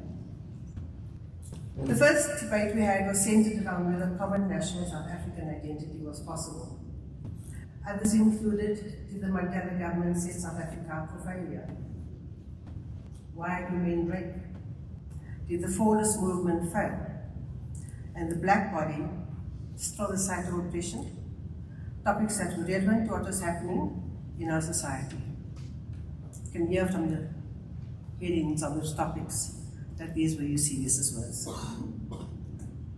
But the youth day events were both Eusebius and my favorites. Here we gave young people, in particular grade 11 learners, carte blanche. They could choose any topic of their choice, research it, and speak to it in their own voices, and in particular to their peers. Youth day events were widely popular and gained much media attention. These young people fascinated Eusebius and I, so much so that we decided to have more engagement with the learners. It was in this way that we began the master classes led by Eusebius on debating, critical thinking, public speaking. I didn't learn much from that, public speaking. Yeah, Eusebius was in his element though. He once expressed that this felt like his calling, even though he said he would never be a teacher per se. The young people loved him in his flip-flops, shorts and vests. They could relate to the person he was, relaxed, insightful, and ever so generous with his knowledge. Eusebius was a mensch, a human being who felt deeply. He was also vulnerable, as we know, and this made him more lovable. I am deeply saddened by the loss of Eusebius and express my sincerest condolences to Nduduzo, Eusebius's family, and close friends, and all who knew him and loved him. My heart is broken. My only consolation is that Eusebius and Karima are looking at us from wherever they are, having a good old skinner and a giggle. Thank you.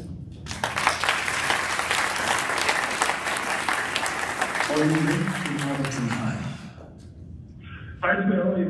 I'm alright, man. How are you? No, yeah, I'm okay. This is currently about Zungu from our team. It's about. Yeah, back in 2014, when Uber started being popular around Johannesburg, and I started driving for Uber, I met two Eusebius. I used to drive him around, and even ended up being sort of like his personal driver or something. And for me, it was a bit uncomfortable meeting this celebrity guy that I used to see on one of some called show on the 53, and he's a celebrity and all of that. But he made me feel very comfortable to be around him, and taught me how to be always prepared and have your facts straight when you're gonna comment about something and debate about something. We used to debate a lot, and his partner I met him a few times when I dropped down. He said he was all fine, was a great guy as well. And condolences to him and the family and everyone who's feeling the pain. I couldn't believe it when my wife told me he's all on it. She said she called him Mutwa. So when she told me that Mutwa was passed away, I said I couldn't believe it. And I'm in shock. I'm in shock. He was a great guy. A fun person to be around and a great debater. So, rest in peace, you say that. And now walk about what's in the pain that I'm feeling right now. Olivia, and condolences to you as well, man. And thank you for sharing that tribute with us.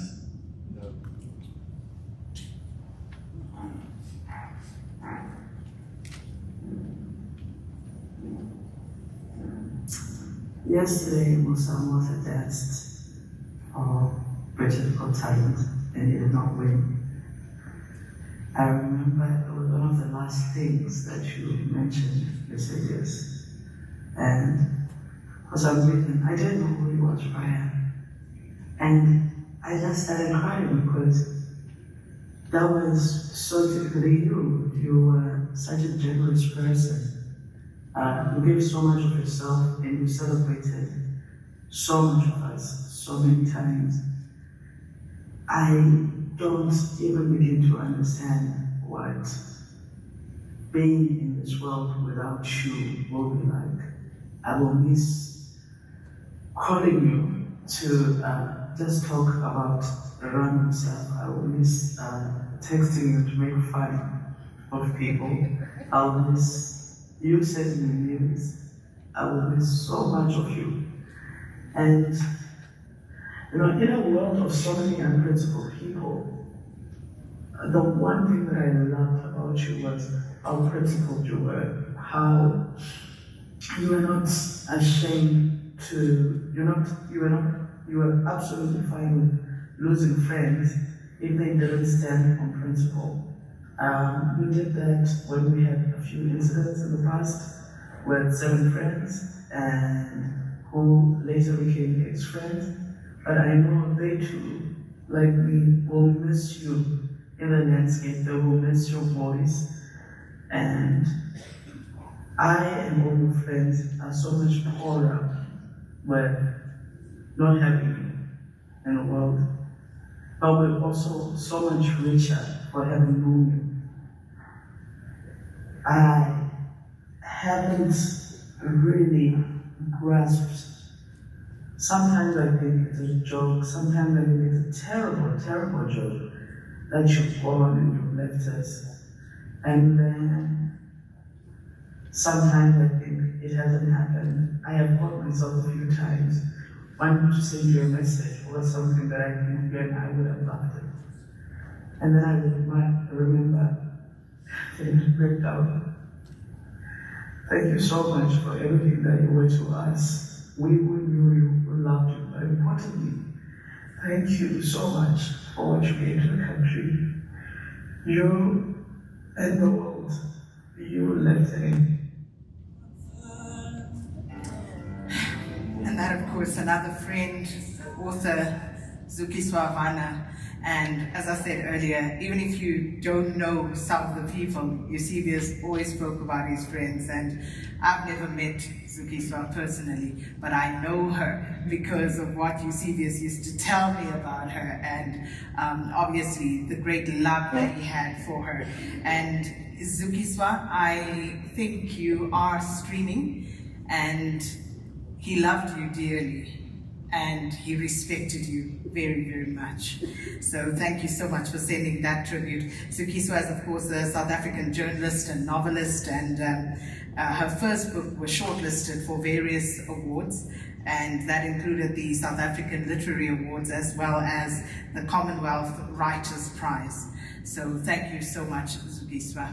And before that was a clip from Kolile, was Uber driver, and you all know Eusebius' Uber Chronicles. That was one of my favorites. Okay, what happened today? And I think that is just the person who UB was. One of the earlier speakers mentioned how, I think it was Dawn who said how she had to wait on him because he just had so much time for everybody. So, you know, we continue on this journey as we remember Eusebius McKaiser. So one of the people that I spoke to him last about was Joanne Joseph. I'm going to tell you what we spoke about. But it was good things, and it was about your absolutely magnificent book as well. So Joanne Joseph, stage is yours.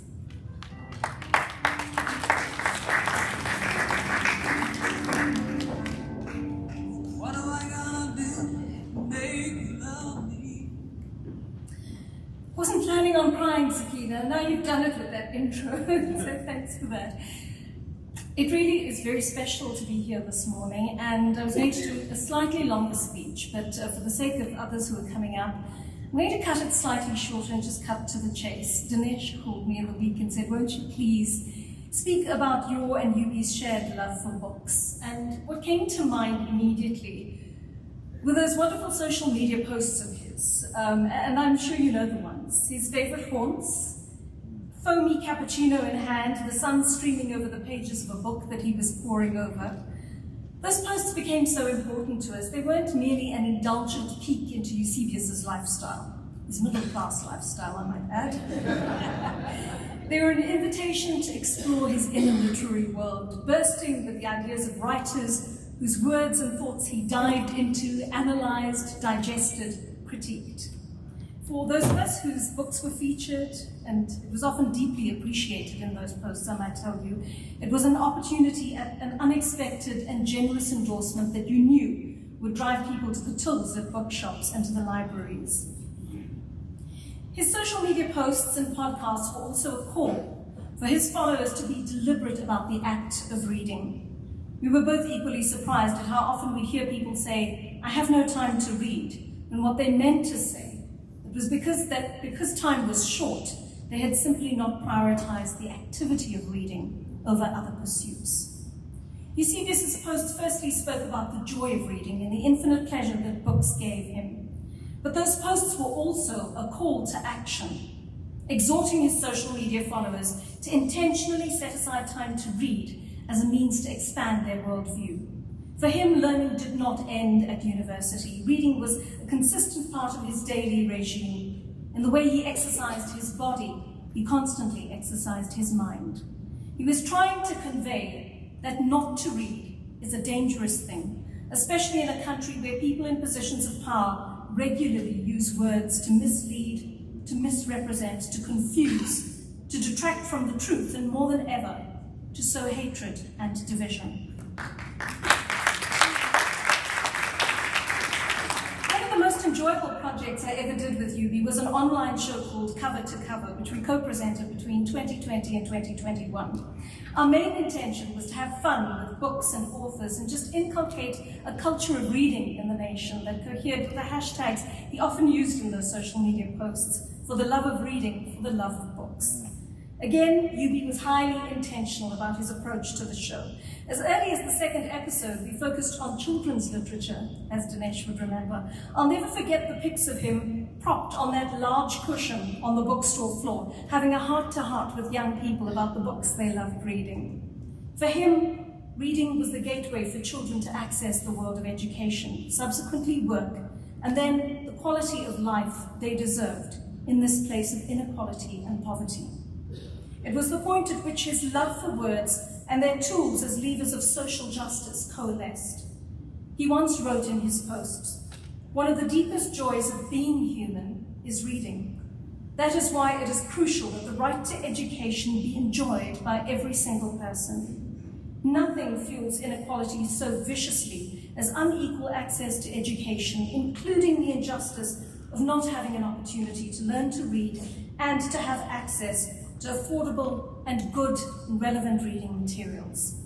On Cover to Cover, he was similarly intentional about his guests. He began the show with 3 powerful black women writers telling stories of home.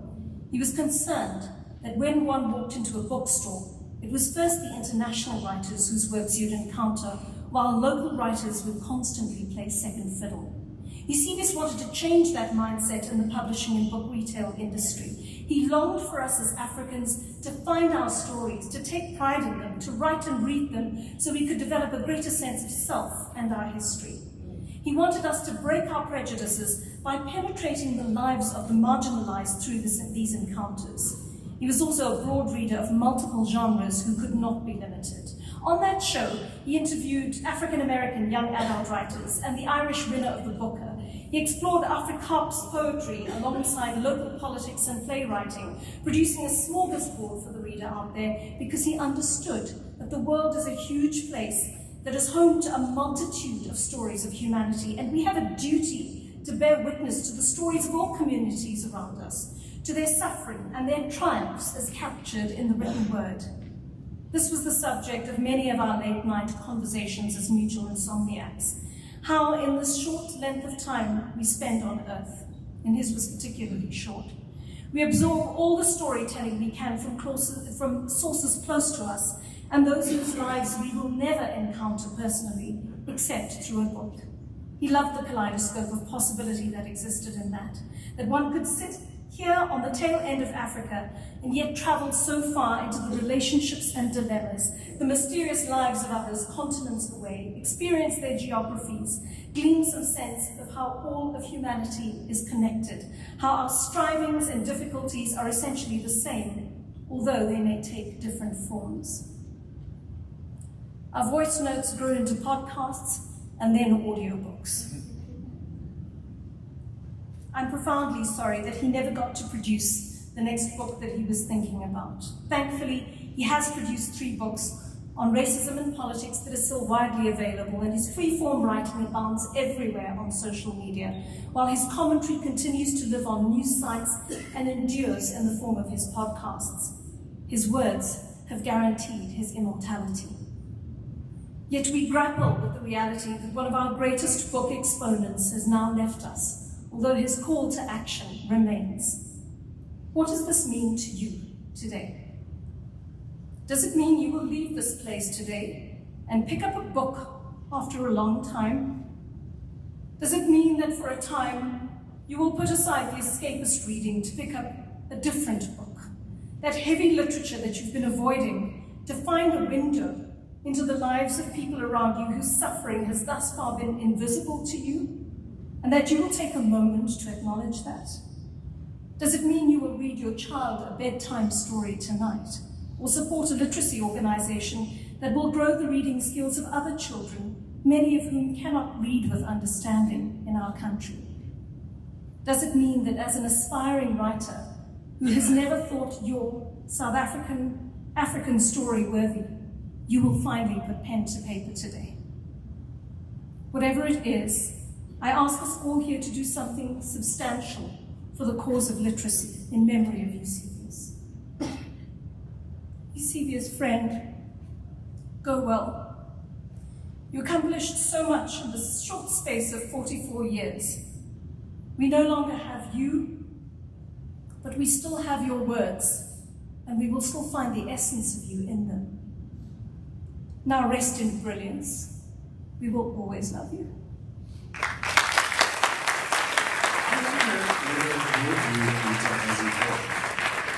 Your general relationship with animals.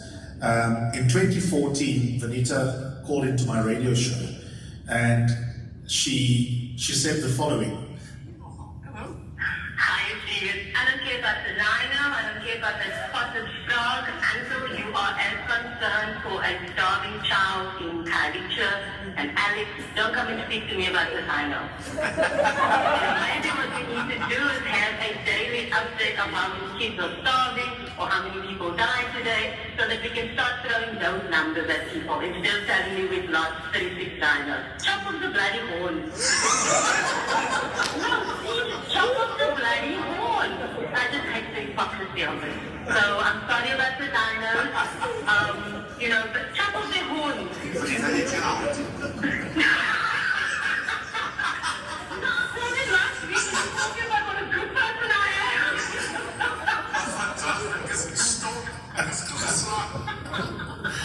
So I'm interested in how our views evolve, right? So beyond Sheba, but Sheba is a useful sort of entryway into this conversation. I was saying to Duzo yesterday, he's got a dog, we've got a dog, you've got a dog now. I wrote about our attitudes towards animals in my first book, and essentially I made fun of, you know, white people and adjacent white people for deputy whites for their attitudes towards animals. But I was saying to my producer, if I had to rewrite my book now, which is about, I don't know, 8 years old, one of the essays I would in part repudiate is that attitude. Because when you have a pet of your own, things suddenly change. Listening back to that clip from 2014, do you want to repudiate your attitude towards rhino? No. Did you have to? I still maintain, yeah, it's a clip even. I still maintain, chop off their horns. That's why they're getting, I mean, that makes sense to me. Chop off their horns, you know? And like I said, I think in a different conversation, because people like to throw this, oh well, in 10 years' time there's not going to be a rhino, and the only time you'll see them is in a picture in a museum. I'm like, you know what, I go to museums all the time and I look at pictures of dinosaurs, and I'm okay. Honestly, I'm okay. I don't miss the dinosaurs at all. Hi, good afternoon, ladies and gentlemen. If we have any Tracy Chapman fans, I'd like to invite you to join me. Don't you know, talking about revolution. Don't you know, talking about revolution. They sang about the lying, crying endorsements of those armies of salvation, wasting time in the unimportant life, sitting around waiting for a promotion.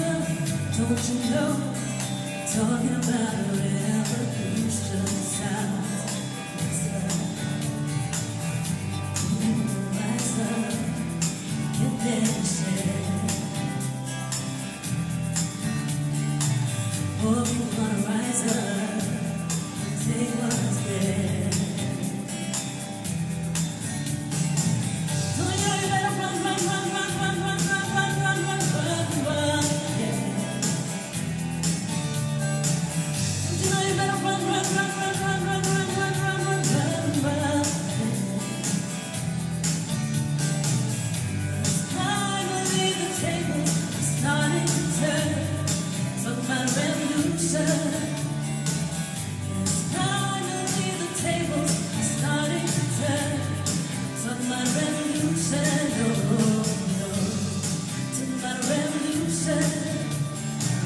Standing in the welfare line, crying endorsements of those armies of salvation, wasting time in the unimportant life, sitting around waiting for a promotion. Don't you know, talking about a revolution sounds like a whisper. And finally the tables are starting to turn. Talking about a revolution. Yes, finally the tables are starting to turn. Talking about a revolution. Oh, no. Talking about a revolution. Oh, no. Talking about a revolution. said no, no.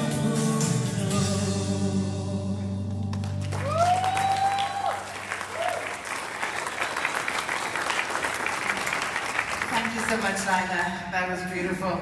And this, of course, is a celebration of the life of our dear friend Eusebius McKaiser. Lila Faye, she's a Faye, I should say. She's vocalist, and as you heard there, hope to hear more at some stage, but I don't know if we're going to have the time. Well, moving it along swiftly. I said the name correctly yesterday, so I'm going to try and nail it again. Two of Eusebius's friends now coming up to speak to us. And Zweli once shared a home with Yubi, and Bongani first met him online. And the rest, as they say, is history. So let me invite up to stage Bongani Kumalo, because that was the easier name. And then, here we go, Zweli. Zweli Jongile Kwebityala.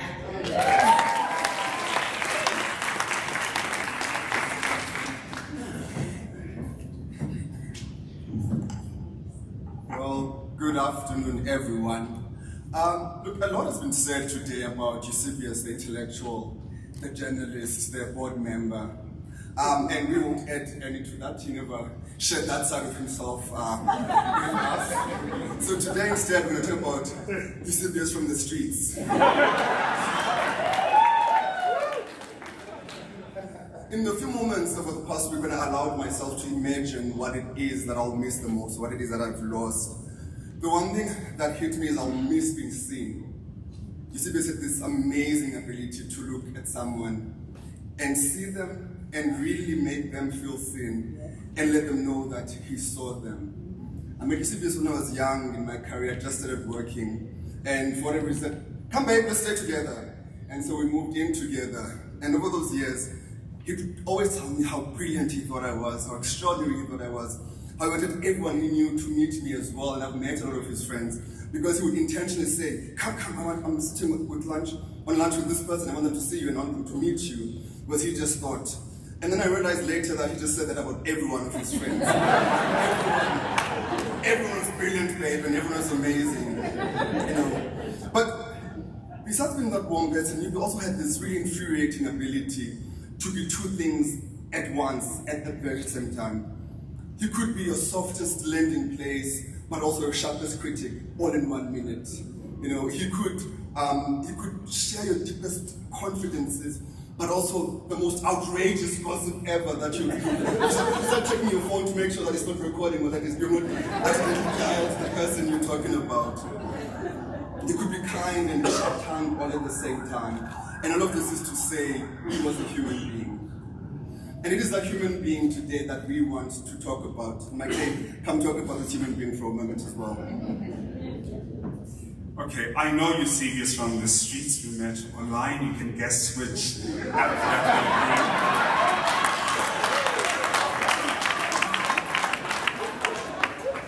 will be. By the standards of the street, Papa, Eusebius was no oil painting. However, he could charm the pent of any organism walking on 2 feet. And this is evidenced by the number of self-identifying heterosexual men who called in on radio stations to talk about their person. And they'd go as far as saying that their wives and their girlfriends came running to them to say, your person is no more. He made it into people's bedrooms by the sound of his voice and his greatest charm. And these people were charmed into current affairs, matters that they had no interest in, but to trust Eusebius to charm your pants off. A WhatsApp group I belonged to at some stage said something unnecessary and unflattering about Eusebius. And what was said got to him. And he called me and said, "Well, I'm very disappointed that you were part of this conversation. However, you didn't bother to let me know what was said about me by people he had considered friends." To me, that revealed the humanity in Eusebius. He's a human being too. It revealed his vulnerability. But you know, when you're caught gossiping, you then start to introspect. And I thought to myself, you know, was I party to an injustice? Should I keep? Was my silence a good decision on this?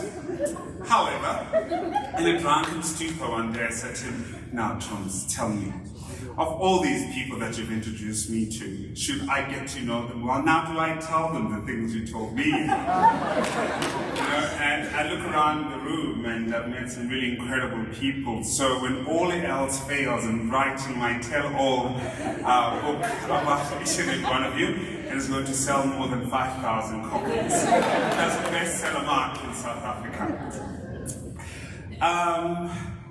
9 years ago, I get introduced to Nduduzo.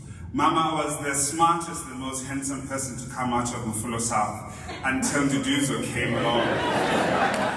And we had a beautiful evening. He had prepared the most scrumptious meal.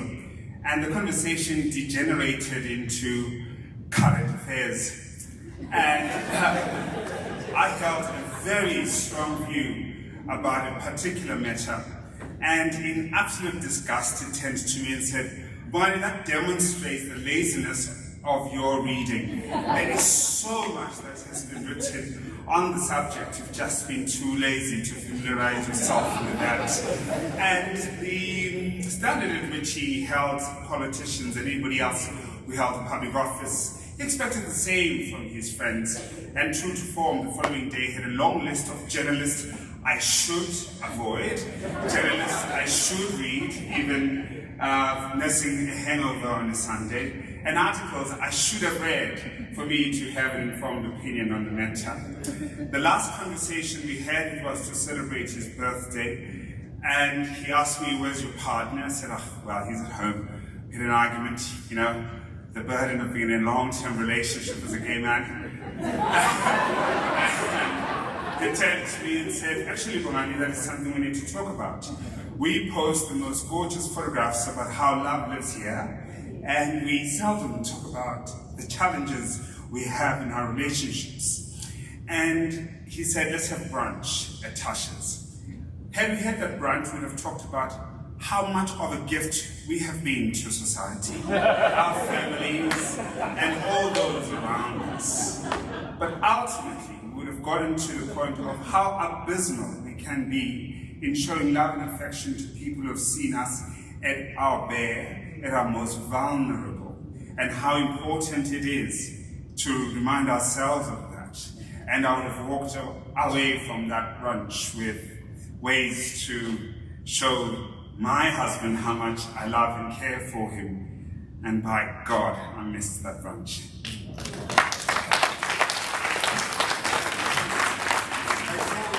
Lots of stories we could tell, especially with Bongani and I, but Eusebius, because we spent quite a lot of time eating, the three of us.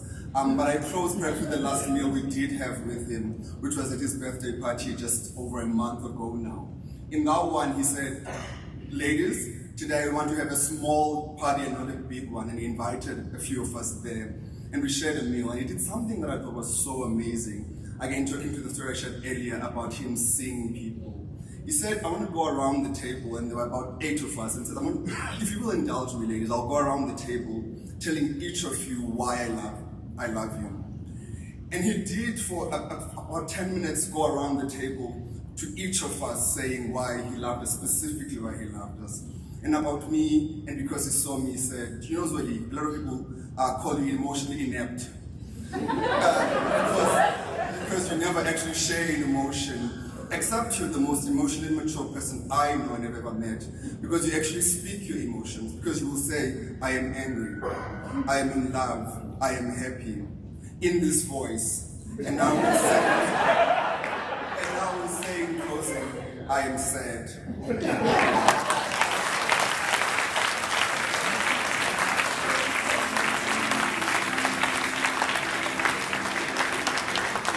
Thank you so much, Bongani and Zweli. And our next speaker. So, I remember when Karima passed on, the first person I thought to call was Eusebius. And when the news of Yubi's passing broke, I had a lot of people calling me, but the first person I thought of was really Tlabi.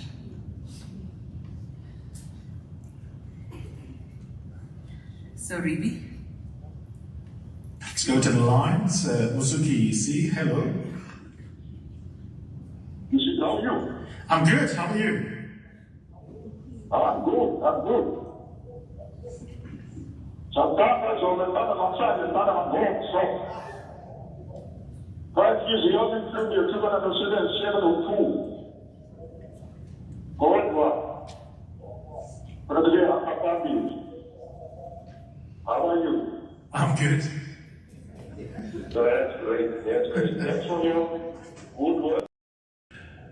Thank you. We have asked you. You part of my daily program.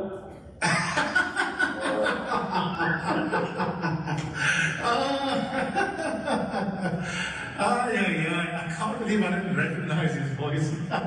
Yes, my people, are you alright? I'm good.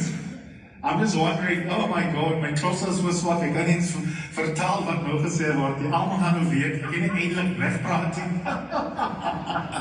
For those who are wondering, this is my dad who's calling in, who is fully fluent in Xhosa.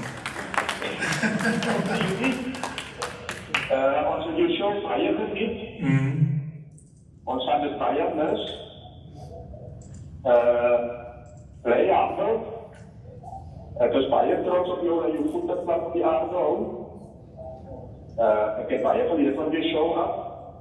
Was baie educational. En met die lockdown. En jou show op groot rol gespeel in my lewe. Dit is so dat ek basiese dagelijkse routine het. Luister naar jou show. Na 12 uur begin ek de gym. Vat ek het hier breek, daarna begin ek te kook.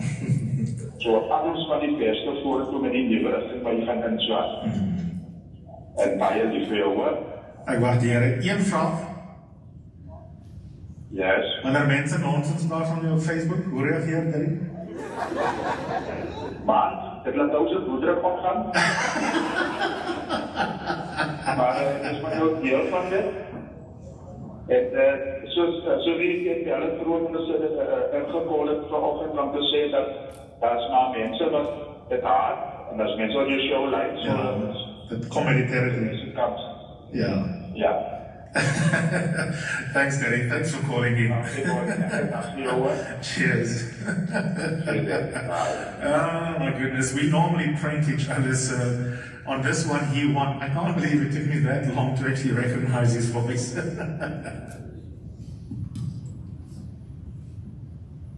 Good afternoon, everyone. Bongani and Zweli, let me just thank you for just a moment of levity as you made your very heartfelt delivery. But also Sakina, for your tender steering of this event, your composure, even as I know that there's turmoil inside your own heart. I think I want to highlight that because it reminds me that perhaps at these moments of such unspeakable grief, the right thing to do is to be with people who love the person that you are mourning. Because in the last 2 hours, I have felt edified.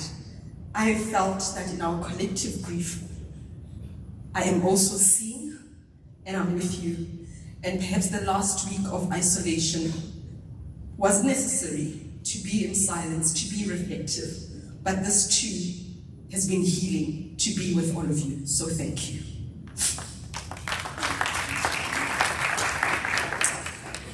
There are moments when silence is the best language, when no words or superlatives can describe the turmoil within. This is that moment for me. I am completely unmoored by Eusebius' passing. We've all lost people. It's not the first time that we have gathered at events like these, but it hits differently. And it is one of those moments where I wake up in the middle of the night and I think, what am I going to do? But I know I'm not the only one. And I know that in this front row, what I feel is magnified and felt 100 times as much. I had planned to share some special moments of our friendship, but have now decided in a moment of fragility that going down that route would just be opening an avenue to the most chaotic descent into grief. So I will just say a few safe things. The first thing that I want to say was that Eusebius built friendships that were rooted in respect. He didn't respect our bullshit. No. He respected our agency as people in his life. That when there are conversations that required his counsel, he was there with it, but ultimately he trusted that you are your own person, you've got agency, and you can make your own decisions. And I think that is important. The second thing I want to say is that he loved loudly and emphatically and not waiting for another day to express the depth of his love. And that has been a source of comfort, that I know he knew that I adored him, and I know that he loved me. And I laughed as I replayed some of the conversations that would start with, you know, the thing I love about you. How do you start a conversation like that with somebody who is a close friend and you speak so regularly? So there'll be that whole preamble about what he loved about me. And I know that he did exactly the same thing to you. A couple of years ago, he came up with an idea about a book on friendship. And I said, come on, man, you're becoming soft. This tough political animal, why are we talking about friendship? He says, just hold on. A really deep, clinical look at what it means to gravitate towards certain people and how you hold each other or don't hold each other in moments where there is a divergence in beliefs, in ideology, in moral standing. And I think that he was thinking about it precisely because of what some of you have said, that he lived a life where some friendships ended. They ended. And we ought to be comfortable with the severing of ties when what is at stake is our humanity. And we were thinking about that, but we hadn't spoken about that project in a long time because he was so supremely talented that there was a lot that he was working on at the very same time. The last thing I want to say about the friendship is exactly what you guys have said. He was the fucking gossip. Now, hold on. I say this with no judgment because I'm a fucking gossip. But here's the thing. He's gossiped about every single one of us. And you know you've gossiped about him. But the gossip also had respect, because he would articulate the person's strong points while gossiping about you. And there were some friendships that I had with people he couldn't stand.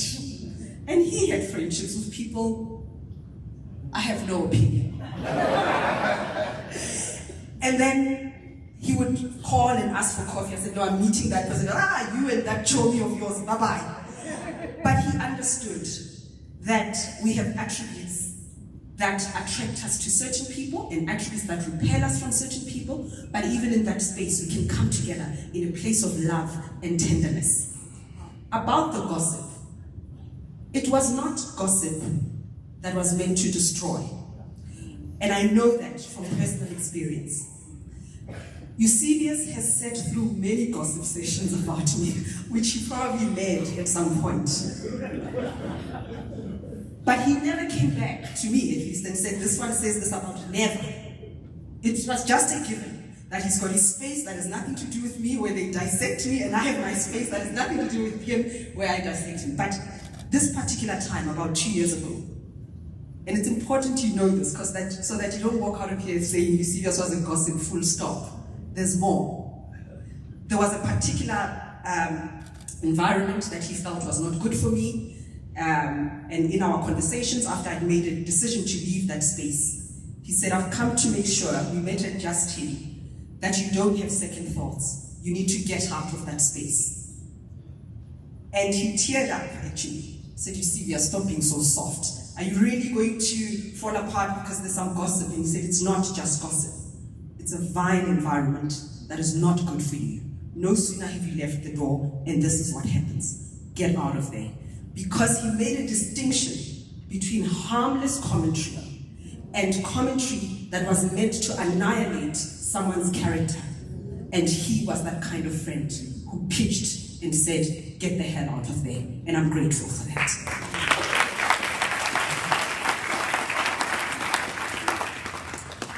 That's the friendship. Perhaps there's a reason why this grief feels so intractable and insurmountable. And the reason, I think, is not just the personal loss. It's not just losing someone whose life, whose very presence was a reflection of the story of my life. And so with his physical, shall I say, evacuation from this earth, it feels to me that pieces of my chapter are just falling apart. I think the reason some of us feel that way is because we recognize that even as some found his opinions intolerable for whatever reason, or described him as arrogant, he also said that about himself, so really not breaking news there, is that even in that contestation, his detractors recognize his genius. His detractors know that he was a necessary force in our society. And if we are to think about that interface of journalism and democracy, we cannot deny the fact that Eusebius's voice was so pivotal to our democratic edifice.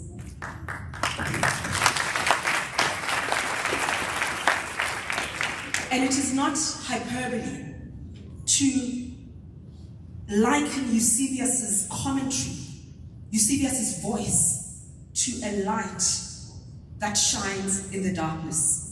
He was an intellectual lodestar, as so many of you have said. But here's what I want you to think about. You don't have to agree with it. Is that our talent gives us some foundations. Our passion informs the choices that we make. But it's not enough. And Eusebius believed it's not enough.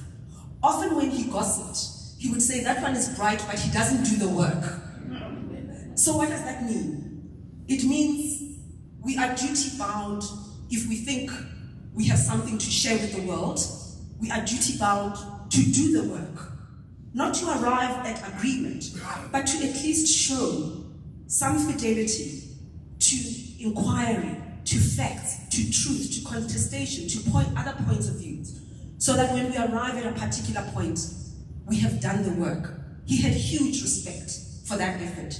And so it problematizes the accusation that he was arrogant, because if he were arrogant, I think he'd just wake up in the morning and do the brilliant thing that he did, that Makudu and Vukani have spoken about. He could have just done it. And he probably would have produced brilliant podcasts without lifting a finger. But to be so supremely talented and still take the time to do the work shows respect for us as his audience. And it is a lesson for those of us who still believe we have something to contribute in our life as journalists. Just because I think it's not enough. Let me do the work that feeds or contradicts or shapes this thing that I believe. On the professional side, what set Eusebius apart? If this room is full of talented people, then why is it that he stood apart and was almost peerless? I think it is also because he took a stand. He took a stand. Journalists get accused all the time of having an agenda. I actually think You should have an agenda. Eusebius had an agenda. He had an agenda. We can debate that another day. But here's the thing. When we live in such a fragmented society, a polarized society, where children are dying from cholera 30 years, almost 30 years into democracy, can journalism afford the luxury of detachment?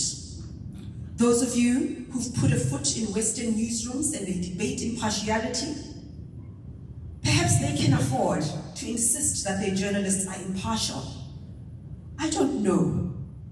I don't know that in this space, where the very notion of truth is now up for grabs, in this space where everything that's true is called fake news, just to create confusion and to make the truth indistinguishable from the lies, create a state of paralysis where nobody does anything, nobody says anything, nobody writes anything, because everyone is lying, allegedly.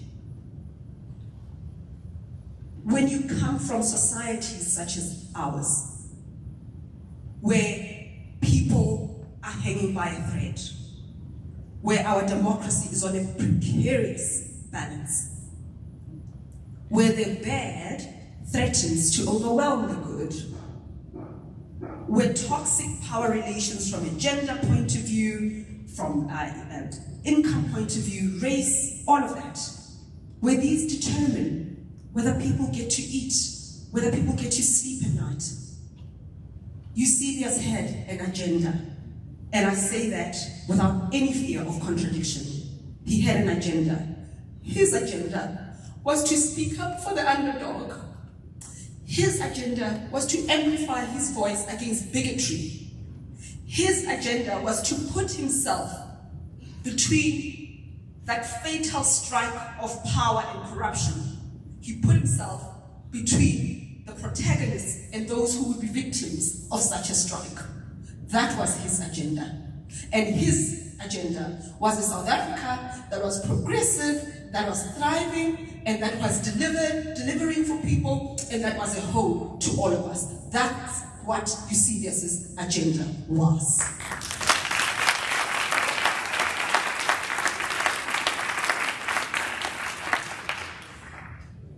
I would never diminish Eusebius's stature by engaging with anti-vax trolls.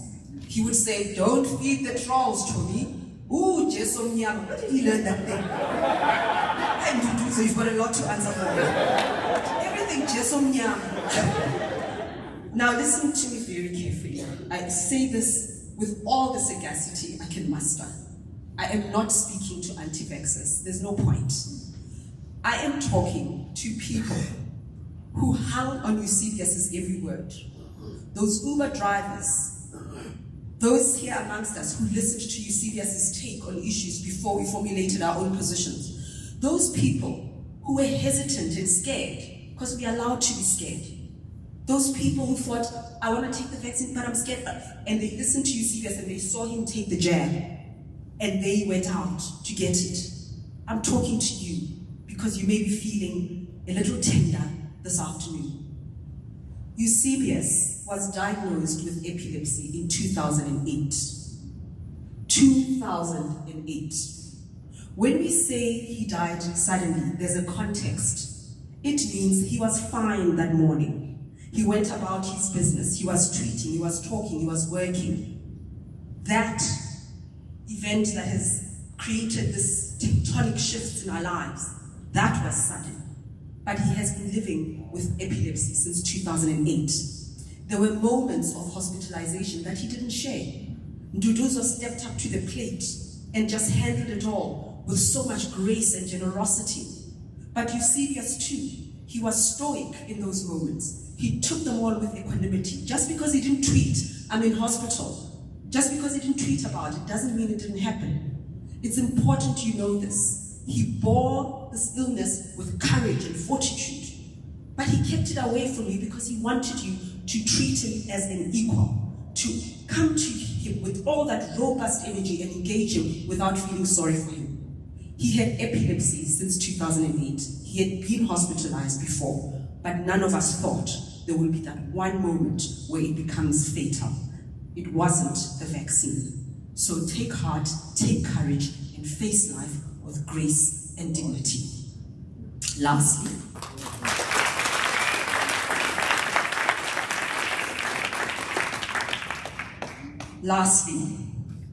Eusebius had this funny relationship with this journalist whom I think many of us admire.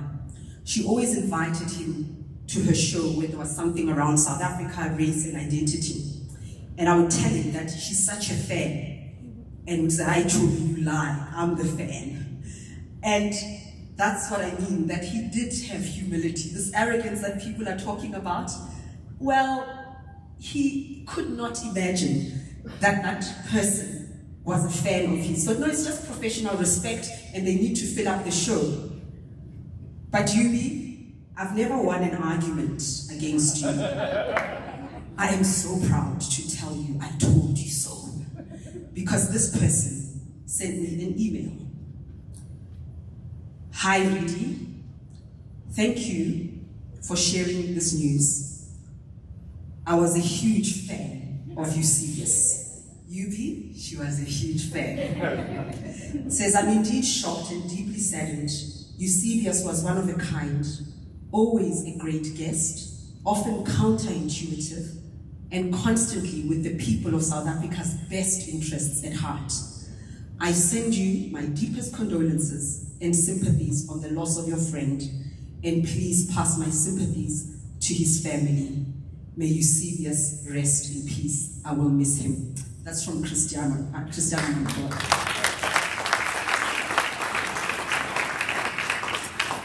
Yubi, go well, my brother, my friend, gossiper in chief. The one who opened his big arms and ample shoulders to hold me, to gather me, to celebrate me. When I come up for air, I will have the grace to feel blessed that life had chosen me and your friends to call you a friend. It is not a gift that I will take for granted. I thank you from the bottom of my heart. I thank the family for sharing him with us.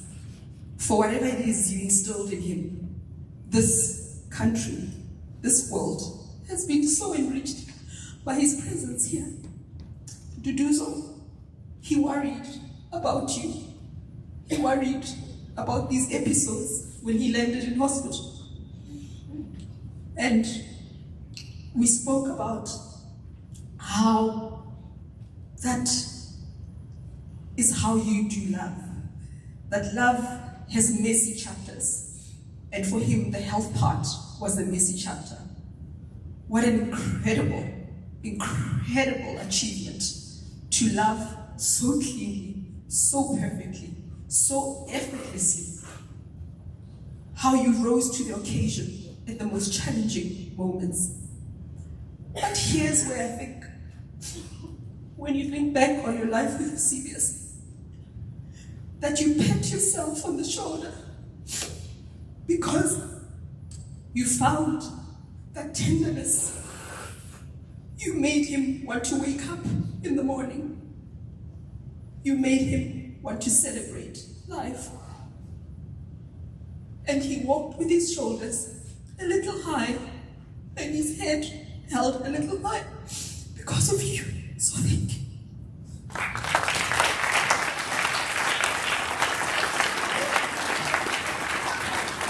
I first met Eusebius, or Yubi as you all knew, at university back in 1997. We stayed in the same residence, became quite close with a group of friends. So 26 years is a lot to put into a message about everything that we've learned from Eusebius. Unlike most, he believed in and followed his passions. That passion included both pursuit of academia, but also a love for life in general. And he once said, never let your degree get in the way of your education. By that he meant, even though things like degrees are important, it's about how you apply those instruments in both your life and the lives of others to essentially improve their well-being. He's used his love for books, both reading and as an author, his academic pursuits, his journalism to become a voice that sought to deepen our democracy, as well as became a voice for the marginalized, especially within the LGBTQ community. More personally within the family, he was also the godfather for our sons, and they definitely loved him and missed him. He ignited a passion within them for reading, but also became that uncle that bought them the expensive gifts on their birthdays. We love him, we miss him, and we will carry him within our hearts, and the lessons that we've learned from him within life. So, go well, my friend. Hi, Yubi. This is so devastating, the sudden passing. Words use us. And as a family, we are totally devastated. You are so missed. I remember this skinny kid at St. Mary's School. In actual fact, your dad and I, we spoke about so many things, and one of the things that came out was how skinny you were. You actually looked like a question mark. And for some people, they don't know your nickname was Obas because of your big mouth that time. I remember how Auntie Helen, your other mother that raised you, she went to Sister Monica, and the two of them made sure you went out of the confines of St. Mary's. And the rest is history. I remember when I saw you the last time, or the first time I saw you again after so many years. You guys look like serious bouncers. You were literally double my size. You had to do. And I know now why Gail became such a good cook. She fed you a lot. Yeah, she tasted all the recipes, and you actually never said no. You had a zest for life. You lived life to the max. And that God-given talent God gave you, your mind, He used it to the max. And that's what I can give you. You had zest for life. You lived life as if there wasn't tomorrow. And wherever you went, you rubbed off of people. You stood for two very fundamental things, and that is justice and equality, and its legacy. This legacy that you left in so many people's lives. Your dad, after your brother's passing, as I recall, after having this long chat with him, he said he was also devastated by your brother's passing, and you just came in there. So we love you, we miss you. From the Stevens family, Aiden, Geneva, Marilyn, all miss you. Jody, Mandy. Yeah, there's so many people, and you'll always be missed and loved. Thank you for being an amazing person. Okay, bye.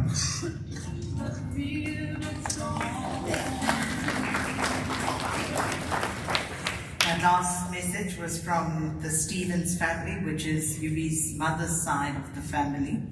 And before that, there was a message from Lindsay Martins, who's a childhood friend of Yubi's. Now, Aridi spoke about Eusebius's fans, and when I was at Metro FM, the show after mine was Eddie Zondi. And Eddie was such a huge Eusebius fan. He was such a groupie. And he used to come in early before his show started. He always listened to the show, but when Eusebius was the guest, Eddie Zondi used to make sure that he was there early so he could, rub shoulders with Eusebius before his show. So he had so many fans and so many people who really, really admired him. And then, really, the illness. And you're so right, and I vividly remember the day when he first told me. I think we were coming from the ANC's policy conference. Not too sure which year, but around that sort of time that you mentioned. And we had just gotten onto the N1, and he says, "Friend, I need to tell you something." And so he proceeds to tell me, but it was such a vulnerable moment, and I've never spoken to anyone about it. Because as you say, he didn't necessarily want people to pity him. He wanted people to just treat him normally. And I'll never forget that day, because that was probably the most vulnerable that I ever seen you be. Because he spoke about his diagnosis, he spoke about the medication and the complications that came with that. And of course, he spoke about, life going forward and the things that he worried about. And then one day, he told me about this guy. And I was like, Eusebius McKaiser, is this the one? And he says, "Friend, this is the one." And I said, "Are you sure? Is this the one?" And he says, "Friend, this is the one. And there's never been anyone else after that to do so." Please go on. James on the line. I'm no longer sure whether people who are calling you now were there pretending to be, but let me nevertheless say, because this is what's written in front of me. How's it, James? Hello? Hello? I'd like to report, I'd like to follow up on a case that I opened up 6 years ago about a stolen heart. How are you doing? I'm good. Jeez, what is it to say? Oh, jeez. And now I'm not the one laughing, huh? It's you. I know. Anyway, I think the best I could say is, again, also thank you. I think the outpouring love from everybody over the past 3 hours and actually the past 6 to 10 years, is another year. You better tell people who you are, James. So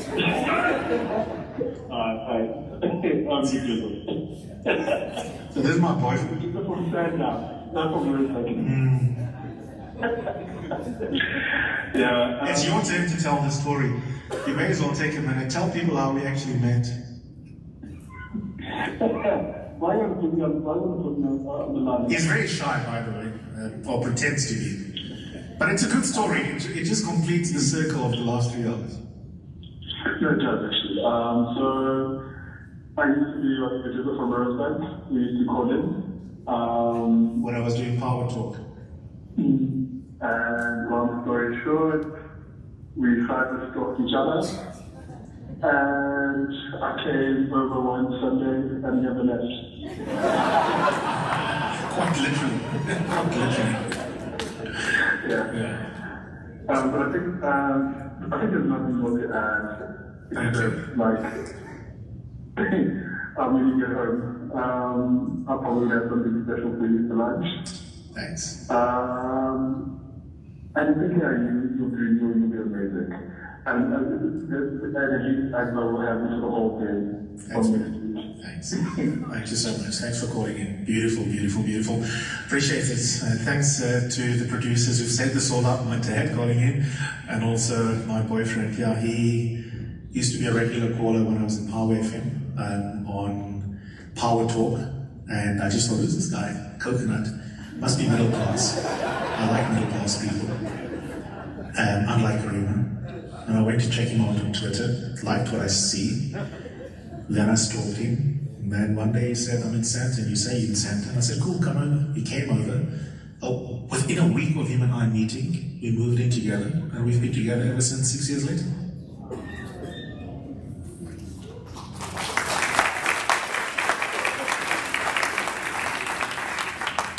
So I think between myself and Zweli, it looks like he likes picking up strays.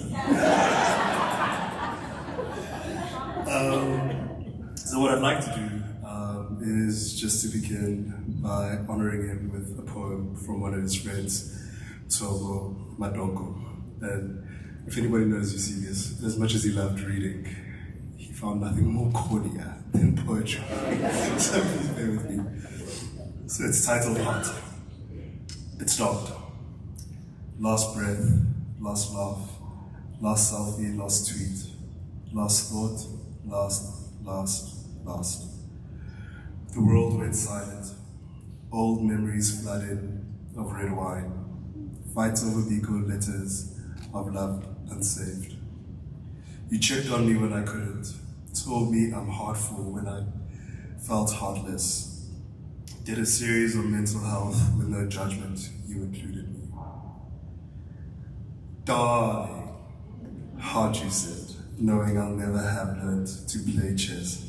How patient a teacher you were, how hopeless a student I was.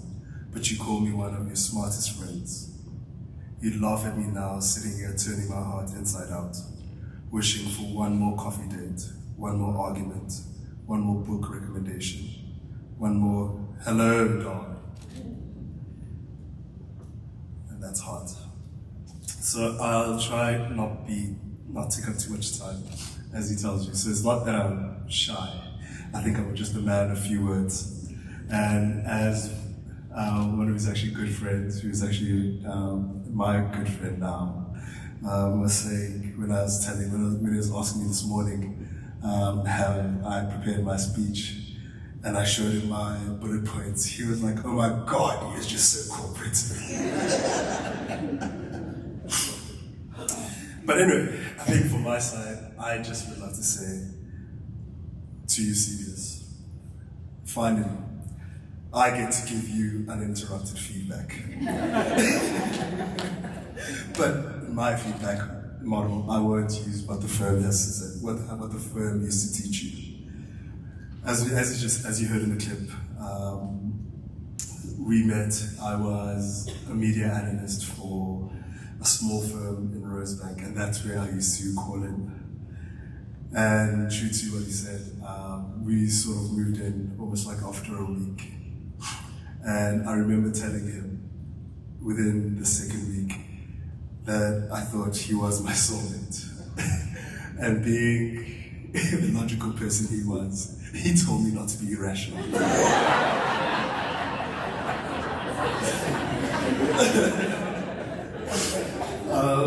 That being said, I remember our first year as well. It was one full of many ups and many downs. And where I think where we used to fight, with one fight I remember, where he took a photo of me. And I remember just also, as a caveat, it was December, it was like 35 degrees, and I was reading, but I made the poor mistake of falling asleep while reading Bolden. And to this day, I don't think I've ever been forgiven. And thereafter that, with year after year, and anybody who's been close to Eusebius would know, he didn't really love celebrating birthdays or Christmas. And unfortunately, that's a fundamental part of my life.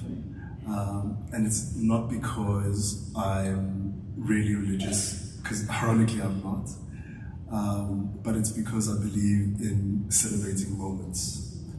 And it's one of the things, as many people who've come before have been saying, he allowed. And in him allowing it, I think what it did was open himself up. And that's how I knew and came to love his vulnerable side, and which I came to appreciate. And as you all know from the stubbornness, within that first year as well, one of the biggest shocks of my life as well. And I think, to Reddy's point, this is only middle class African people act like this. I think we had been dating for 3 months, and he quit at power. And for the life of me, I'm like, what are you gonna do for money, bruh? And he was just like, no, don't worry, don't worry, don't worry. But what I found really remarkable was, even in that low point, I wouldn't even call it a low point, but in that trying time, he still found time to help his sister with her wedding. And that was, I think, the first time I was also introduced to the McKaiser family and the Stevens family. And I can say, I can proudly say, I know that where that love comes from is what actually made it. And one more thing, I think, from one of the downs is, from people who also know him, is I can proudly say, as of last month, he's already one up me in terms of leasing cell phones.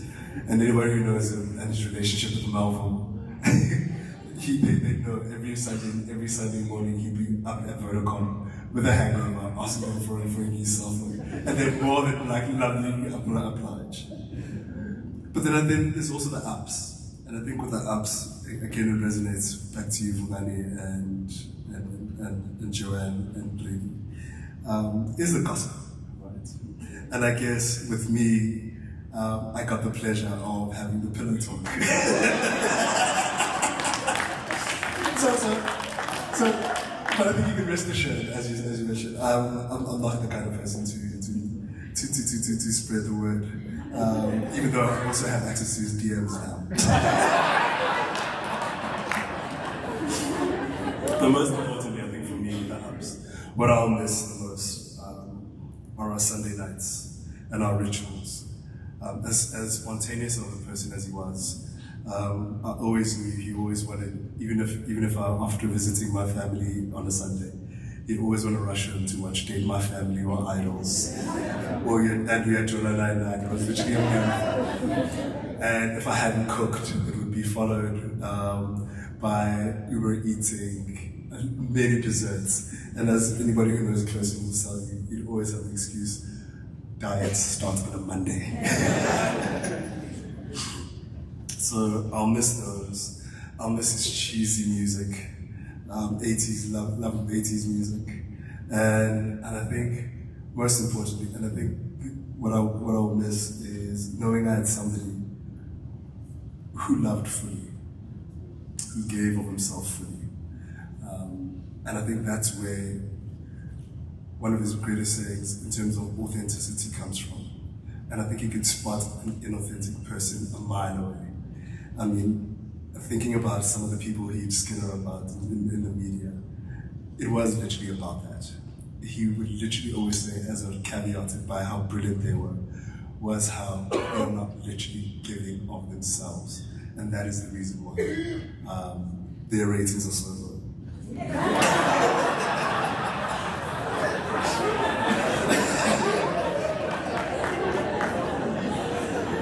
What I also miss, I think that will break my heart the most, is I'll miss walking in from work and not seeing him on that couch on his phone. As anybody who knows him, he was glued to that phone. I'll miss his voice notes. I'll miss him walking around the house recording voice notes for somebody else. And most importantly, I think I'll miss that hello babe, because I think the one time, anytime I knew he was either angry or irritated with me, I would always hear my name, Duduzo. But 90% of the time, I was always babe. And within that, I'd like to just close off by thanking not only his friends, everybody here, his family, his mentees, Oliver especially, and his supporters, because as already says, he doesn't like the word fans. And everybody who used to work and who used to, with the restaurants we used to frequent, from his mayoral title at Tasha's to Naked, Just Titties, Fat Zebras, and Poppies, obviously. And what I think, what I want to do is just make a short promise to him. I promise to always be my authentic self, to try and live as fully and love as honestly as you do. I promise to continue reading books, including the New York Times and Times Live subscriptions. I'll continue doing right by you and immortalizing you and never forgetting you. But most importantly, I promise to never accept mediocrity, because that is who you are. Thank you.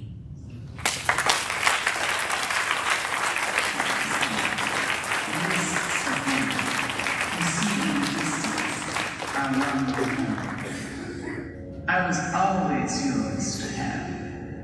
You were always mine. We have loved each other in and out of time. When the first stone looked up at the blazing sun, and the first tree struggled up from the forest floor, I had always loved you more. You freed your braids, gave your hair to the breeze. It hung like a hive of honeybees. I reached in the mass of the sweet honeycomb there. God, how I loved your hair. You saw me bludgeoned by circumstance, lost, injured, hurt by chance.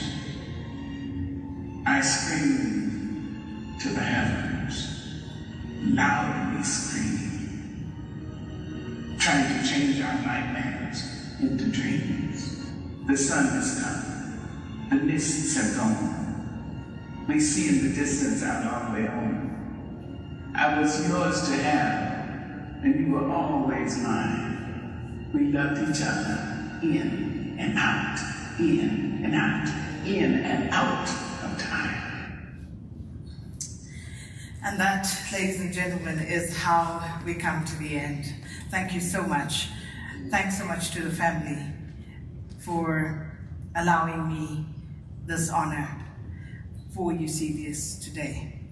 And thanks to everybody who spoke today, who wrote tributes, everybody who knew and loved Eusebius throughout the years. And as Nduduzo says, you know, may we go forward living more nobly in honor of UB. And I am going to call UB's cousin, Eusebius McKaiser, but before that, I just want to call up Dinesh, Megan, Nolwazi, Oliver. I know you guys didn't know this, but please, if you will, because I think these are the people who made sure all of this happened here today.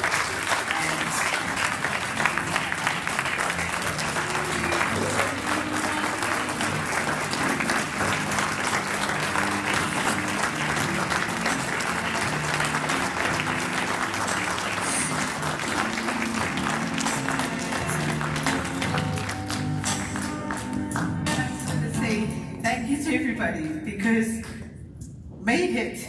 I took the tears are loose, but I made it. Thank you so much.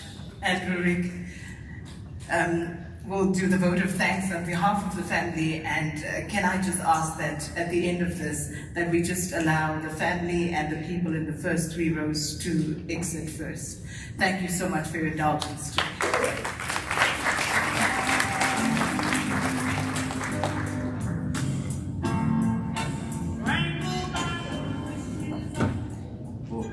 See what they say about the lights. I should have brought my sunglasses. And Riso said Eusebius Oliver's McKaiser. So I am Eusebius McKaiser for today, in honor of Eusebius McKaiser. First of all, on behalf of the McKaiser family, the Stevens family, and the complete Eusebius tribe, I've been asked to express a vote of thanks. Thank you to everyone being present here. And my tears are all of a sudden very close. Can I blame Sakina? Thank you for gifting us with your time, for those that have made it here, and for those that are tuning in, for those that have traveled quite literally from around the world. Thank you for gifting us with your time. As the great Peter Drucker once said, time is our most perishable resource. Thank you for blessing us with your presence and being here. As a prologue, I want to start off with an apology.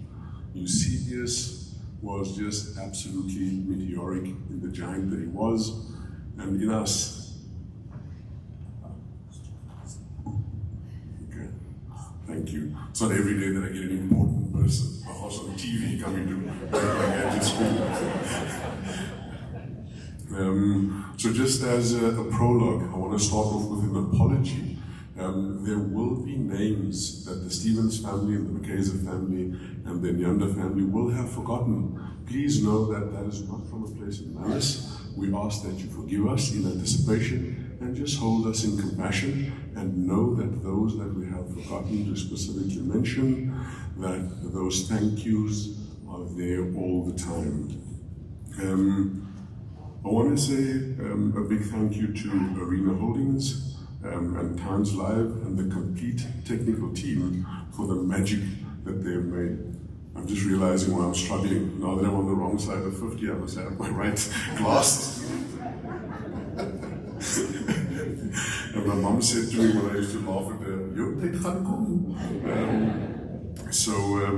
Arena Holdings and Times Live, thank you very much for all of your beautiful support. Thank you for your technical support.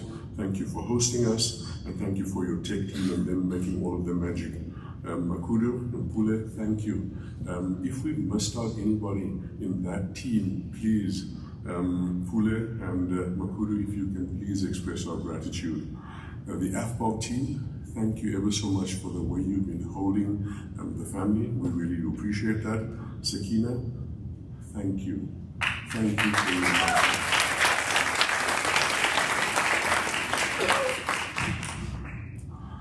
What we have done on Tuesday past when Uncle Don and Auntie Len landed, that group, I want to call them the Dinesh and Jackie team. I was going to call them up, but Sakina, you're a mind reader, you got them here.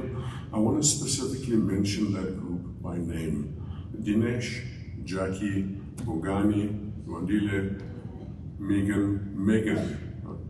Megan said to me, only Granny said Megan. So Megan, Nolwazi, Sandra, not Sandra, Tsidiso, Zweli, Jabu, Uncle Don, Auntie Len, thank you for the way that you could allow us to hold space on Thursday evening, for coming up with two fundamental principles.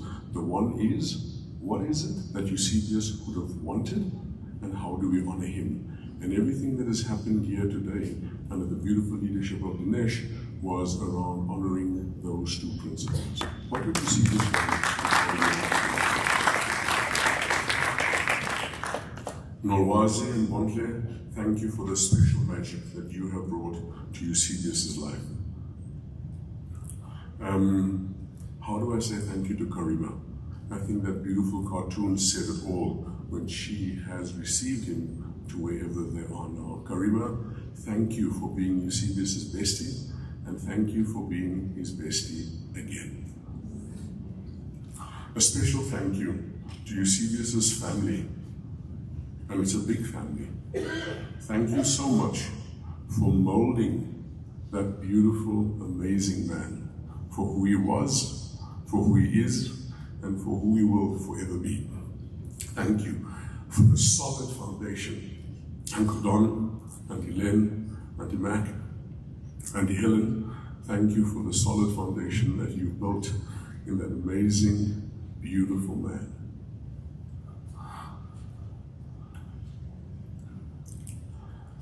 For the passions in Eusebius' life, I will just briefly, chronologically touch on it. His formative years in Grahamstown, and if you go into the cathedral, there's a cathedral in the middle of the town, an Anglican cathedral, there's a map in it. It's the same place where I was born, along Albany Road. It's referred to on that map today as Hottentot's location.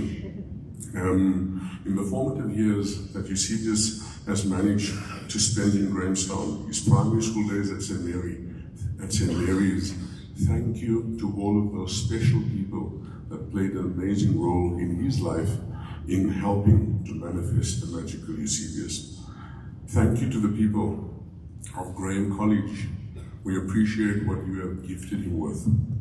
His Rhodes family, thank you for that. A little special note there, I only noticed Eusebius post-matric when he was at Rhodes, because we're 10 years apart. And if you can imagine, if I'm 20 years old, we're not really going to waste my time with a 10-year-old, right? And Uncle Don came to me at one of the festivals and said to me, Rurik, you want to connect with Yubi. Julle twee gaan mekaar like man. Hy's lekker skelms. So thank you for that, Uncle Don. We found each other, and our first intense conversation was, as Nick has spoken about how Eusebius's mind worked, we unpacked what it means, or what it is that Eusebius thought Immanuel Kant meant with the group norm. An amazing conversation.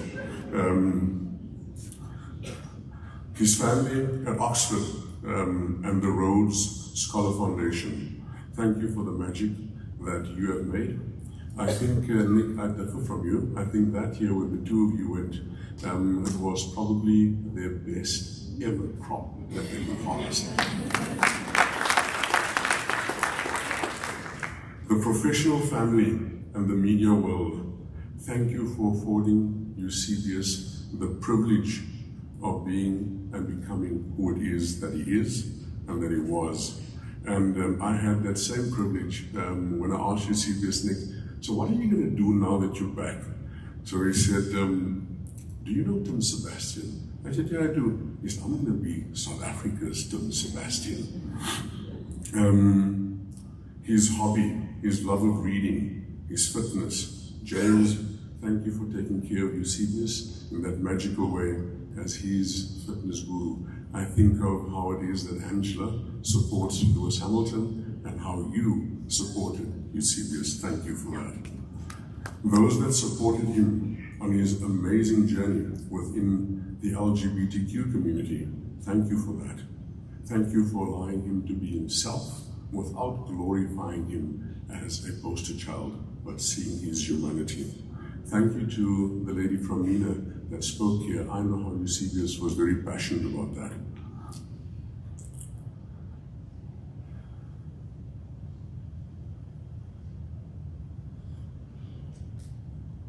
Nduduzo, thank you for the fantastic, beautiful man that you are.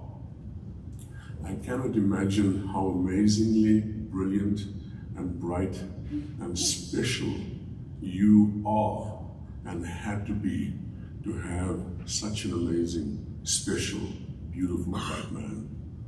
You are in every way a peer to a genius. Thank you for holding him, and thank you for holding his feet to the fire in such a tender, loving way. And thank you for the magic of Pillow Talk.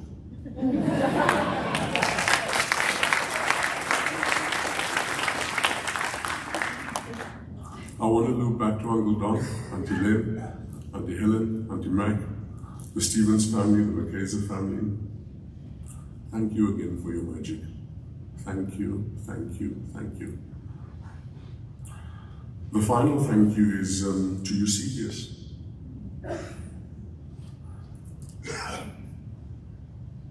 He's done so much. There's so much I want to share. And for some reason, I see the clock has stopped. The clock hasn't even started ticking, but I'm sure I'm over my 5 minutes.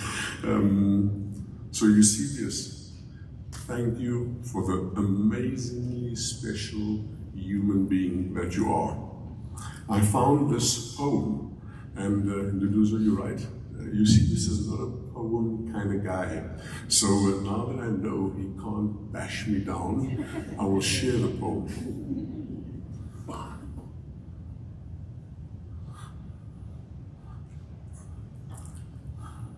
I just need a sip of water, please.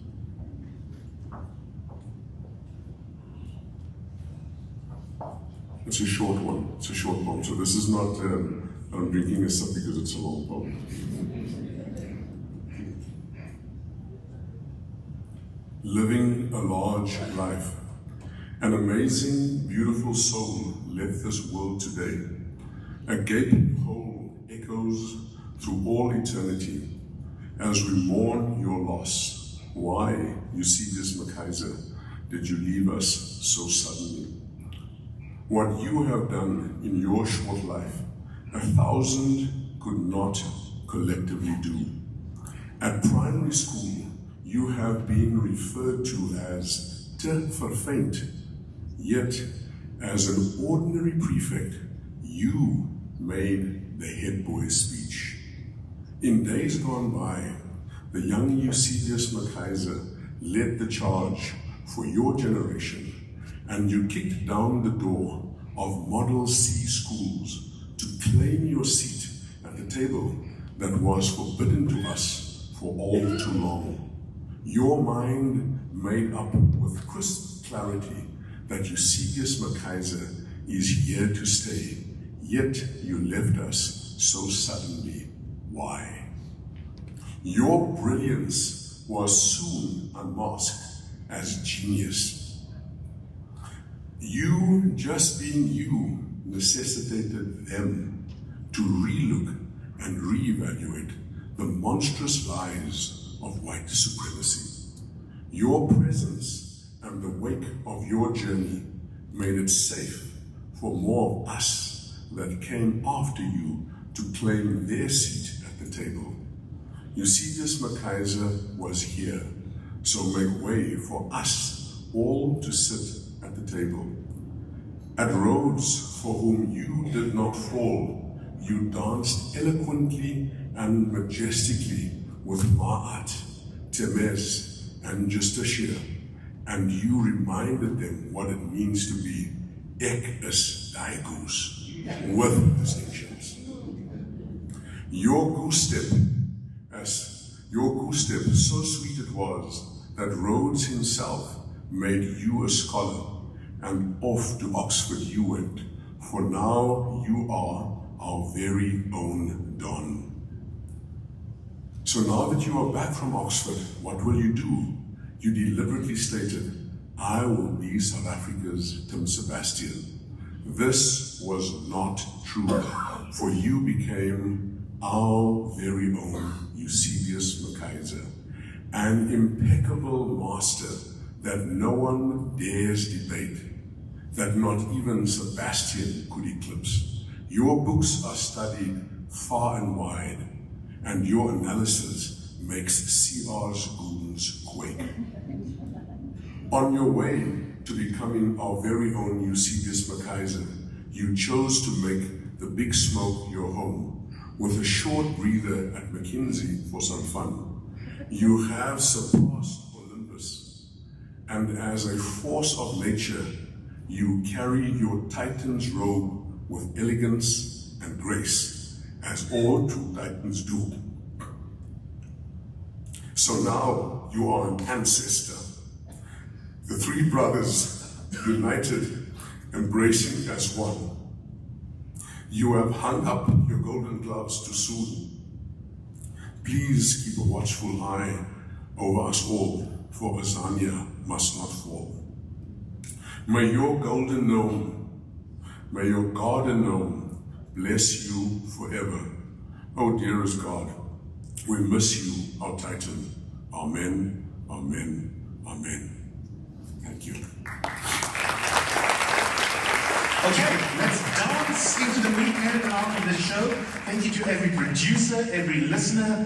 Thank you, thank you, thank you, politicians that have allowed me to hold you accountable, other powerful people.